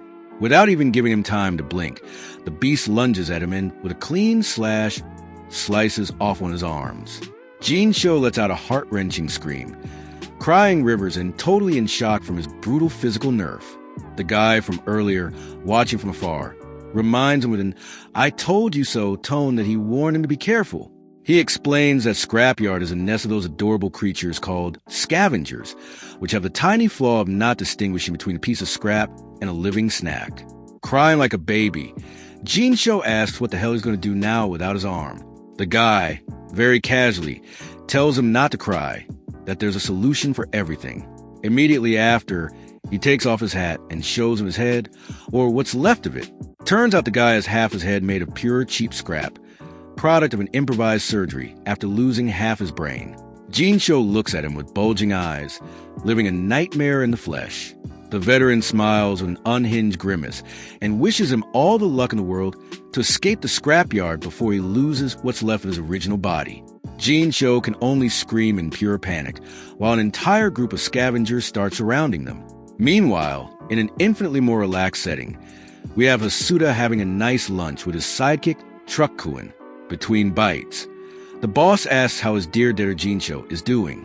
Truck-kun spills the tea that the ex-god already had to undergo a couple of replacement surgeries.